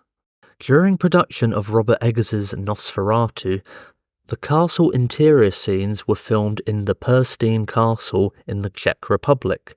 This is the same castle that director Werner Herzog shot his movie Nosferatu the Vampire in back in 1979. Originally envisioned as an exclusive offering for Amazon Prime Video, the movie Red One has undergone a change in plans and is now slated for a theatrical release. Despite completing production in February 2023, the film missed its intended holiday release deadline for that year. Notably, the film's budget reportedly swelled to approximately $250 million, a significant portion of which was allocated to Dwayne Johnson's $50 million paycheck. Pete Postlethwaite and Daniel Day-Lewis played father and son in the 1993 film In the Name of the Father. However, Postlethwaite is only 11 years older than Daniel Day-Lewis in real life. Frustrating and disappointing were the words that Patrick Stewart used to describe his experience filming his role as Professor Charles Xavier in Doctor Strange in the Multiverse of Madness. Due to the COVID restrictions, he had to film all his scenes alone, which prevented him from interacting with any other actors. Gary Oldman was recently asked if it was true that he was originally approached to play Ra's al Ghul in Batman Begins. Oldman revealed he was approached to play the film's villain, but he recalled that it was for the Scarecrow role, which went to Cillian Murphy. Oldman rejected the offer to play the villain and asked to play Commissioner Gordon instead. After watching Arnold Schwarzenegger's performance in Conan the Barbarian, in which the actor only spoke 24 lines of dialogue, James Cameron decided to give him fewer lines in The Terminator. In the latter film, Schwarzenegger only speaks 14 lines of dialogue. In between takes on The Sound of Music, Julie Andrews would sing Supercalifragilisticexpialidocious to the children. At the time, Andrews had already shot Mary Poppins, but the film hadn't been released yet. The children on the set thought that Julie Andrews had made up the song herself. In her recent Actors on Actors interview, Kerry Mulligan revealed that she auditioned for the role of Elizabeth Salander in David Fincher's adaptation of The Girl with the Dragon Tattoo. Mulligan said she went all in for the audition and began chain smoking and even wore a nose ring. Actress Caitlin Dever originally auditioned for the role of Ellie in HBO's The Last of Us. However, she reportedly lost the role because the showrunners thought she was too old to play a 14-year-old girl. Bella Ramsey was cast as Ellie instead. However, Caitlin Dever has now been cast as the character Abby in the second season of the series. Actor Christopher Plummer, who played J. Paul Getty in All the Money in the World, became the oldest actor to ever be nominated for an Academy Award. At the time of his nomination, Plummer was 88 years old. Plummer had also held the record for oldest winner in an acting category for his role in Beginners, which he won at 82 years old. Before Tilda Swinton was cast as Madame D in the Grand Budapest Hotel, legendary actress Angela Lansbury was going to play the role. However, Lansbury was forced to drop out due to the conflicts with her stage performance of Driving Miss Daisy. For Baby Driver, Edgar Wright had initially intended for the robbery scene to feature the gang wearing Michael Myers masks from the Halloween franchise. However, when Wright was unable to secure permission to use the masks, he turned to actor Mike Myers and asked if they could use his likeness instead. Myers found the idea amusing and agreed. As a result, the robbers in the scene don Austin Power masks that bear Myers' likeness. Glenn Powell has recently revealed that he had auditioned for the role of physicist Ernest Lawrence in Christopher Nolan's Oppenheimer, but lost out to Josh Hartnett. Powell has said that he hopes to work with Christopher Nolan on another project in the near future, though. Before Dune Part 2's official release, the director Denis Villeneuve arranged a private screening of the film for a fan battling cancer. It is for people like this fan, Villeneuve remarked, that filmmakers strive to create meaningful cinematic experiences. Overwhelmed with emotion, Chris Evans's mother shed tears upon witnessing the scene in Avengers Endgame featuring an elderly version of Steve Rogers. The resemblance between her son and her father, enhanced by the prosthetic makeup, was striking and deeply evocative for her. In numerous cinemas, it has come to light that teenagers under the age of 18 have been engaging in a surreptitious tactic to gain entry to screenings of the horror movie Terrifier 3. These teenagers purchased tickets for the animated film The Wild Robot as a ruse, allowing them to enter the cinema and subsequently sneak into the screening room where Terrifier 3 is being shown. During one of the long-take sequences in 2006's Children of Men, fake blood splattered onto the camera. The film's director, Alfonso Cuarón, exclaimed "cut" to the actors and crew, which could have ruined the day's filming. However, his order was drowned out by a fortuitous explosion in the background. Cuaron later described this unexpected turn of events as a happy accident, and the scene was subsequently lauded by critics. During the filming of Mrs. Doubtfire, actor Robin Williams improvised so extensively that the filmmakers have disclosed the possibility of creating 3 distinct versions of the movie: a PG-13 cut, an R-rated cut, and an NC-17 cut, each containing varying degrees of Williams's unscripted material. Francis Ford Coppola self-financed his upcoming movie Megalopolis, which has been a passion project for the director for many decades. The director said that there are so many people who, when they die, say, "I wish I had done that. When I die, I will say, I got to do that." Coppola was able to finance the $120 million project by selling a massive stake in his winery business. The opening scene of Indiana Jones and the Temple of Doom features a club named Club Obi-Wan.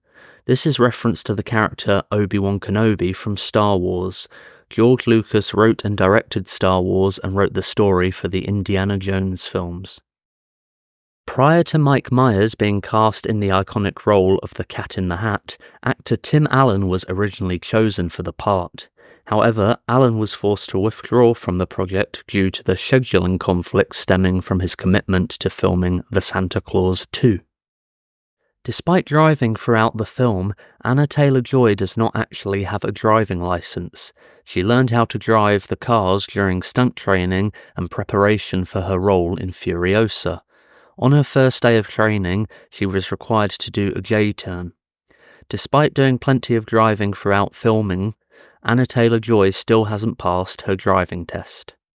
Oppenheimer was initially not going to be shown in Japan due to the atomic bomb being a sensitive topic in the country. However, Oppenheimer has now secured distribution in Japan for 2024.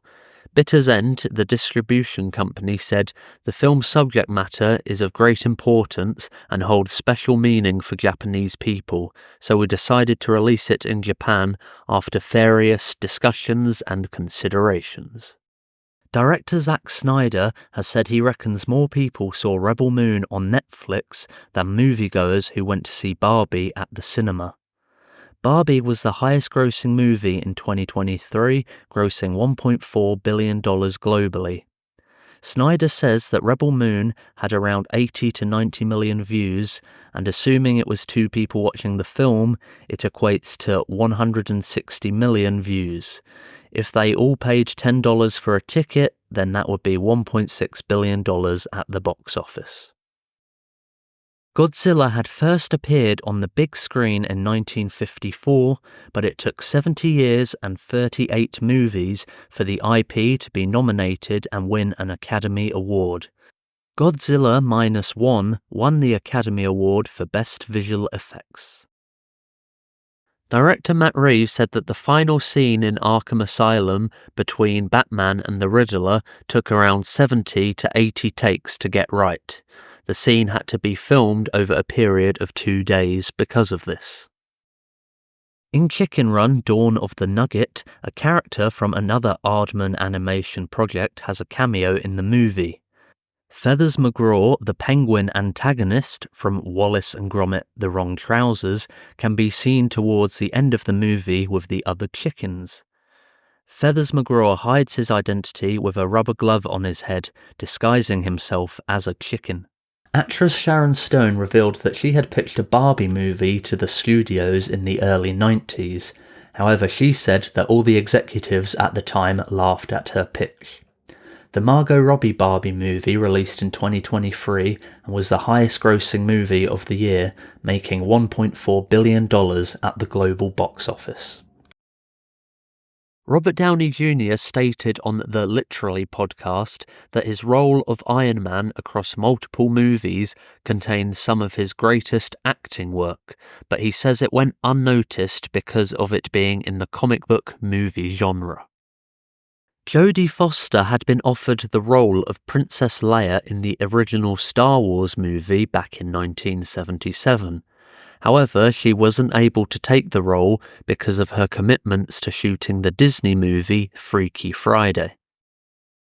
For the Iron Giant, the studio Warner Brothers reportedly wanted to have John Travolta voice Dean and Arnold Schwarzenegger voicing Kent Mansley.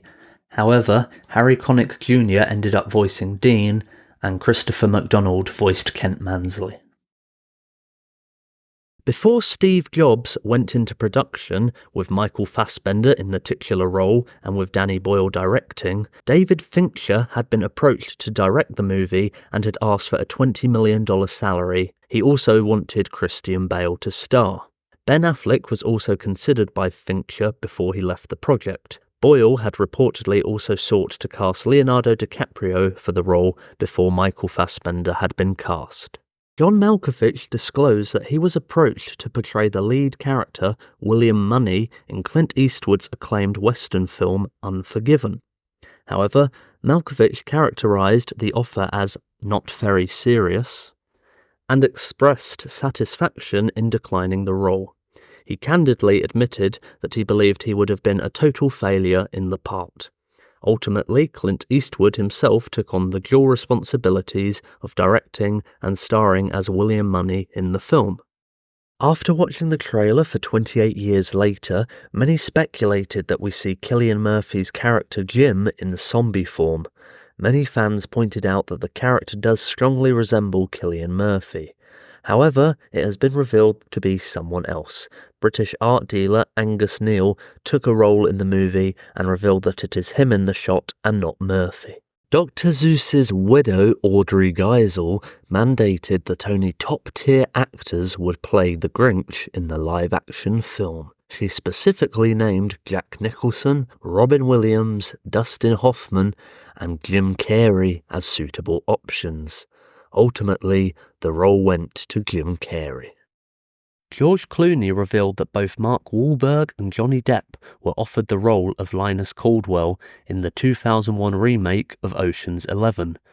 Both actors turned down the role, which led to Matt Damon being cast instead. Director Bradley Cooper of A Star Is Born fame has disclosed that before Lady Gaga was chosen for the role, both Adele and Beyoncé were in consideration for it. In fact, Cooper initially met with Beyoncé to discuss the possibility of her playing the part. Shortly after the release of the first movie adaptation of The Cat in the Hat, producers began discussing the possibility of adapting The Cat in the Hat Comes Back. However, Audrey Geisel, the widow of Dr. Seuss, was so disappointed with the first film that she refused to allow any further live-action adaptations of her late husband's work. Robin Williams took a massive pay cut for the role of the genie in Aladdin. Williams reportedly earned around $75,000 instead of his contracted $8 million. Williams revealed that he took the pay cut as he really wanted to star in the movie, and he also wanted to leave something wonderful behind for his children. Director James Cameron stated Christopher Nolan should have been nominated for Best Director at the Oscars for the movie Inception.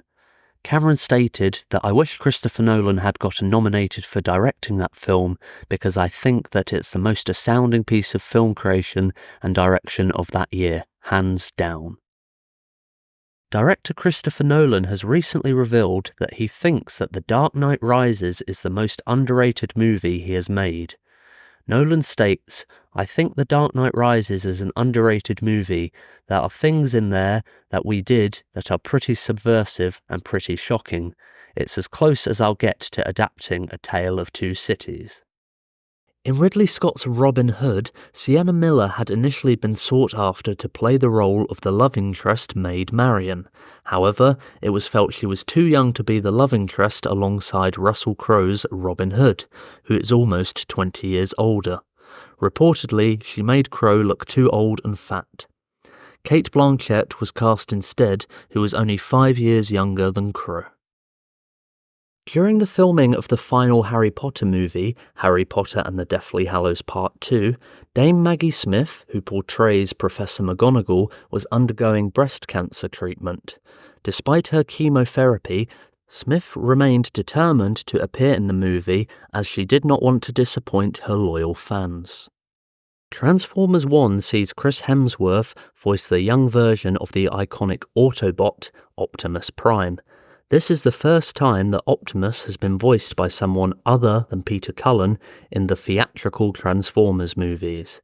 Hemsworth said, "What Peter Cullen has done with the character, the goal was never to mimic or sound like Peter Cullen. This is a brash young version of Orion Pax or Optimus Prime before he becomes the all-knowing figure we know." James Caan had initially been cast in a supporting role in Francis Ford Coppola's Megalopolis, though he passed away before the film went into production. He was then replaced by Dustin Hoffman. James Caan had previously worked with Coppola on The Godfather. Matt Reeves has revealed that he tried to incorporate Robert Pattinson's Batman into the series The Penguin initially, but felt there was no natural place to fit the character and it would have stolen focus away from Colin Farrell's character. Matt Reeves is still expected to direct The Batman Part 2, with Pattinson returning to the role. Before casting Adam Driver in the lead role for Megalopolis, Francis Ford Coppola initially envisioned the role of Caesar being played by Christian Bale. Jude Law was also cast in the lead role back in 2019, but eventually dropped out of the project due to delays to the start of production. Tom Hardy has said that Venom: The Last Dance will likely be his last appearance as the character of Eddie Brock. Venom: The Last Dance is intended to be the final film in the Venom trilogy. However, there is speculation that Hardy will reprise the role of Eddie Brock in a future Spider-Man movie alongside Tom Holland and potentially appearing in Avengers Doomsday and Avengers Secret Wars. Actor Vinnie Jones has revealed that he was offered the chance to reprise the role of Juggernaut from X-Men: The Last Stand in the upcoming movie Deadpool and Wolverine. Jones, however, turned down the opportunity despite meeting the film's director, Sean Levy. Jones stated that the suit he had to wear to play Juggernaut was too much drama to put on both physically and mentally. A different version of Juggernaut featured in Deadpool 2 and was voiced by Ryan Reynolds.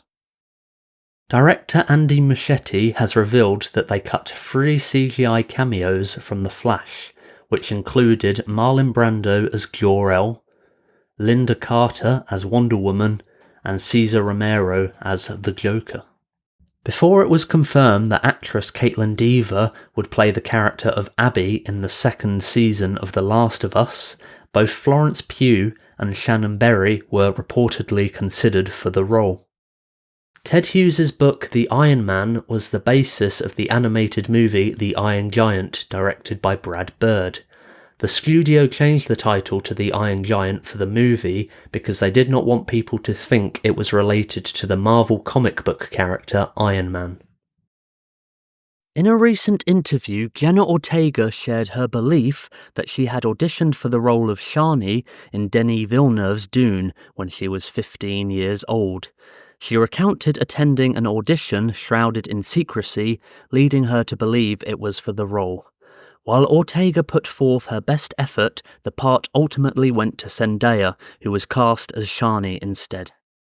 In Zack Snyder's film 300, Charlie Hunnam was initially considered for the pivotal role of King Leonidas. However, Hunnam declined the lead role, opting instead for a smaller part in Alfonso Cuarón's Children of Men. This decision was driven by Hunnam's strong desire to collaborate with Cuarón, a director he greatly admired. Despite this, Hunnam later worked with Snyder on the project known as Rebel Moon. Ultimately, Gerard Butler was cast as Leonidas in 300. Ridley Scott was able to shoot Napoleon in only 61 days. Scott shot battle scenes using 11 cameras in order to shoot multiple perspectives in a single take. This meant that he had to do fewer takes for each shot. For non-action sequences, Scott tends to use between 3 and 6 cameras to cover multiple perspectives. Peter Cullen was best known for voicing Optimus Prime in the Transformers TV series from the 1980s, as well as many other. Composer John Barry, best known for his work on the James Bond films, was originally hired to compose the score for the Pixar movie The Incredibles. Barry did record a few demo themes, but soon dropped out of the project. Barry was replaced by Michael Giacchino. It was reported that Oppenheimer, which was released on 4K Blu-ray after its theatrical release, sold out to online retailers like Amazon within a week due to the film's popularity. This was said to be an unprecedented occurrence, as online retailers typically do not run out of stock for films. Before Anthony Hopkins was cast as Jimmy in Rebel Moon, Zack Snyder had considered several other actors to voice the robot character. Ian McKellen, Patrick Stewart, Liam Neeson, Morgan Freeman, and Anthony Daniels were all considered for the role. According to actor Jacob Elordi, director of Saltburn Emerald Fennell originally wanted Timothée Chalamet to play the lead role of Oliver in the film. It was at Elordi's suggestion that she cast Irish actor Barry Keoghan in the role instead. Arnold Schwarzenegger was initially in the running to play the lead role in RoboCop. Unfortunately, the costume made him appear bloated, and the crew likened him to the Michelin Man. The crew needed to find someone with a lean build who was also athletic to make the costume work. This led to Peter Weller being cast in the role instead. In creating the voice of the Stephen Grant persona in Moon Knight, actor Oscar Isaac drew inspiration from Carl Pilkington, the star of An Idiot Abroad. Dev Patel, director and star of Monkey Man, revealed that funding for the project was pulled just a few weeks before filming was set to begin. Patel had to beg the movie's investors to provide the funds in order to produce the film. In a deal with Warner Brothers, Denis Villeneuve secured the opportunity to cast Anna Taylor-Joy as Alea Atreides in Dune Part 2. This agreement was contingent on Villeneuve delivering the film on budget and on time, despite Taylor-Joy's scheduling conflicts due to her starring in the production of Furiosa at the same time. Hiroyuki Sanada has revealed that he was really swinging a sword at Tom Cruise's neck whilst filming The Last Samurai. This was due to the insistence of Tom Cruise. Sanada stated, "I took full swing and then stopped, just touching his skin, but no injury. He never blinked."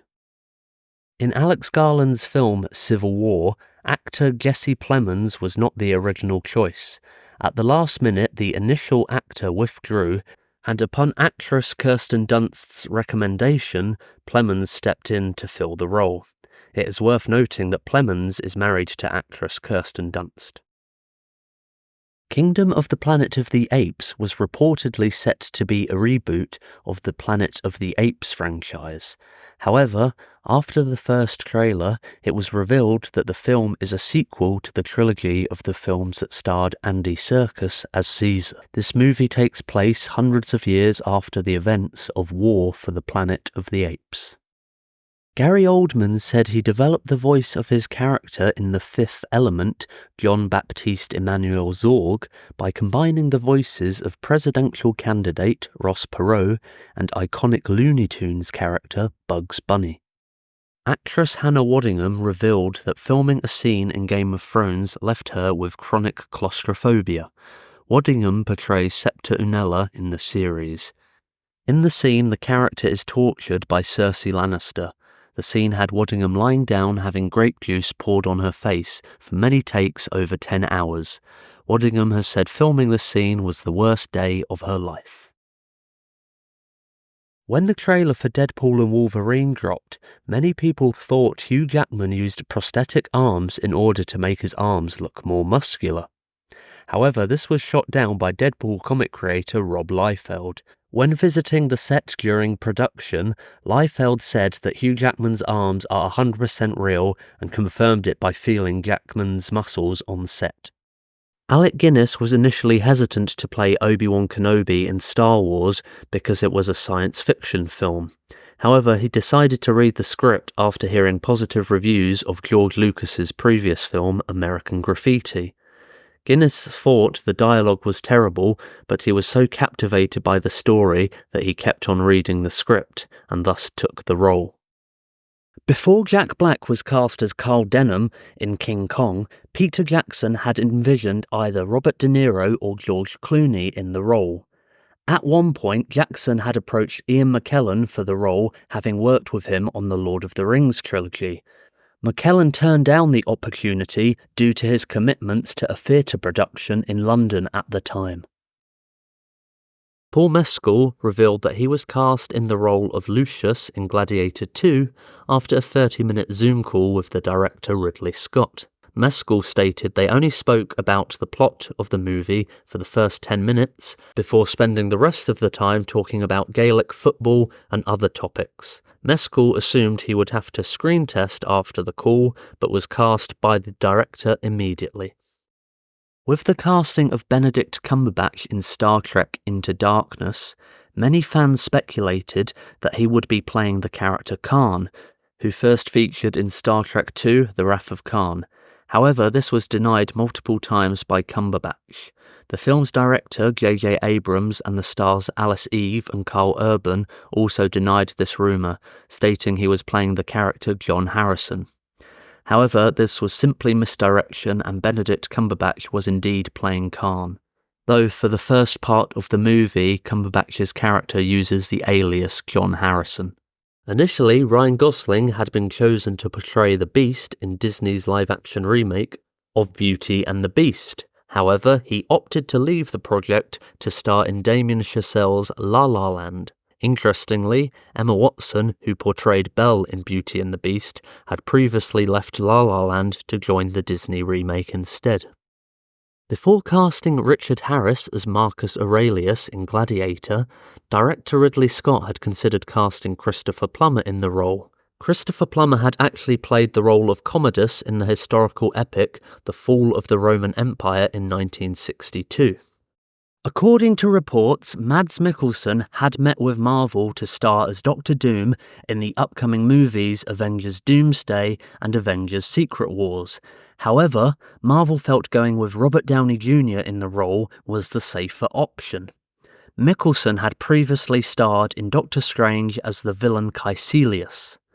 Mikkelsen was also a fan favourite to play the iconic villain before Robert Downey Jr.'s casting. Roland Emmerich's 1996 blockbuster Independence Day holds the record for the most miniatures used in a movie, with an estimated 1,000 models used in the film's special effects shots. The miniatures were used to create the illusion of large-scale destruction, such as the destruction of the White House and of the Eiffel Tower. Walton Goggins, who portrays Cooper Howard, aka the Ghoul, in the Fallout TV series on Amazon, stated that he didn't play the Fallout video games before taking on the role. This is because he didn't want the work he did on the character to be influenced by the ghouls that appeared in the game series. During the production of A Quiet Place, director John Krasinski initially faced opposition from the studio when he insisted on casting a deaf actress for the role of Regan. However, he persisted and ultimately succeeded in casting Millicent Simmons in the role. Krasinski also took the initiative to ensure that the cast and crew learned sign language to facilitate effective communication with Millicent on set. Before Josh Brolin was cast as Cable in Deadpool 2, Tim Miller, director of the first movie, wanted Carl Chandler for the role. Reportedly, Reynolds was against the casting, and this led to the director Tim Miller leaving the project. Actors Stephen Lang and Ron Perlman were fan favourites to be cast in the role, and Pierce Brosnan was speculated to have the role when he posed in a photo with Ryan Reynolds and Hugh Jackman before production was about to begin. Austin Butler was initially set to screen test for the role of Rooster in Top Gun Maverick, but had to turn it down. Butler turned down the opportunity in order to star in Quentin Tarantino's Once Upon a Time in Hollywood. Miles Teller ended up being cast in the role instead. Rebecca Ferguson, who portrays Ilsa Faust in the Mission Impossible movies, revealed that the only reason her character wore an eye patch in the opening scene for Dead Reckoning is because she can't wink. Christopher McQuarrie requested she wear the eye patch because of this. Notably, snipers do wear eye patches if they struggle to close a single eye when looking through a scope. Director George Miller, who directed Mad Max Fury Road, recruited his wife, Margaret Sixel, to edit the movie. When asked why he chose her, Miller stated that if a man edited it, it would simply look like every other action movie we see. Sixel went on to win the Academy Award for Best Achievement in Film Editing for her work on the film. In Season 2 of The Last of Us on HBO, the character Abby Anderson, played by Caitlin Dever, is introduced. Co-star Isabella Maceed, portraying Dina in the series, disclosed that Dever required additional security on set due to safety concerns. Unfortunately, the character faced intense hatred upon her introduction in the video game.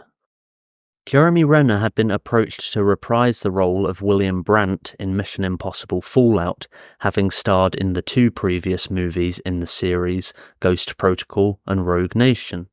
However, the script saw his character killed off in the opening minutes of the movie, leading Renner to decline to return to the role. Renner is open to returning to the character in the future, however. The sequel to 2019's Joker, Joker Folie à Deux, is said to have a much larger budget than the first movie. Joker had a budget of around $70 million and the film grossed $1.1 billion globally.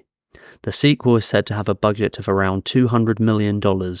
This is reportedly due to the star Joaquin Phoenix's salary increase after winning an Academy Award, along with bringing on Lady Gaga to star and write music for the movie. Notably, a large part of the budget is reportedly allocated to licensing of famous songs that will feature in the film. In the run-up to the release of Deadpool and Wolverine, Ryan Reynolds called Logan, the previous time Hugh Jackman played Wolverine, potentially the greatest comic book adaptation ever made. Hugh Jackman had previously intended for Logan to be his final time playing the character of Wolverine. Sigourney Weaver had initially turned down the role of Ripley in Alien after having read the script. It was only after having seen Ridley Scott's detailed storyboards for the film that she signed on to the project. She felt the storyboards gave a clear vision of what the film would be, more so than the screenplay. Notably, Ridley Scott's storyboards impressed 20th Century Fox so much that they doubled the movie's budget. The scene in Spider-Man where Tobey Maguire's Peter Parker catches all the food on the tray was not done with CGI. The scene was done by putting glue on each piece of the food to hit the tray. It took 156 takes to get the shot used in the final film. Al Pacino disclosed that he auditioned for the iconic role of Han Solo in the Star Wars saga. Pacino has jokingly stated that Ford owes his entire career to him. Other actors who auditioned for the role of Han Solo included Christopher Walken, Kurt Russell, and Nick Nolte. Yul Brynner's character in Westworld, the Gunslinger, inspired other iconic characters in cinema. John Carpenter based the indestructible nature of the Halloween villain Michael Myers on the Westworld character, and Arnold Schwarzenegger also looked to the character when looking for inspiration for playing the Terminator.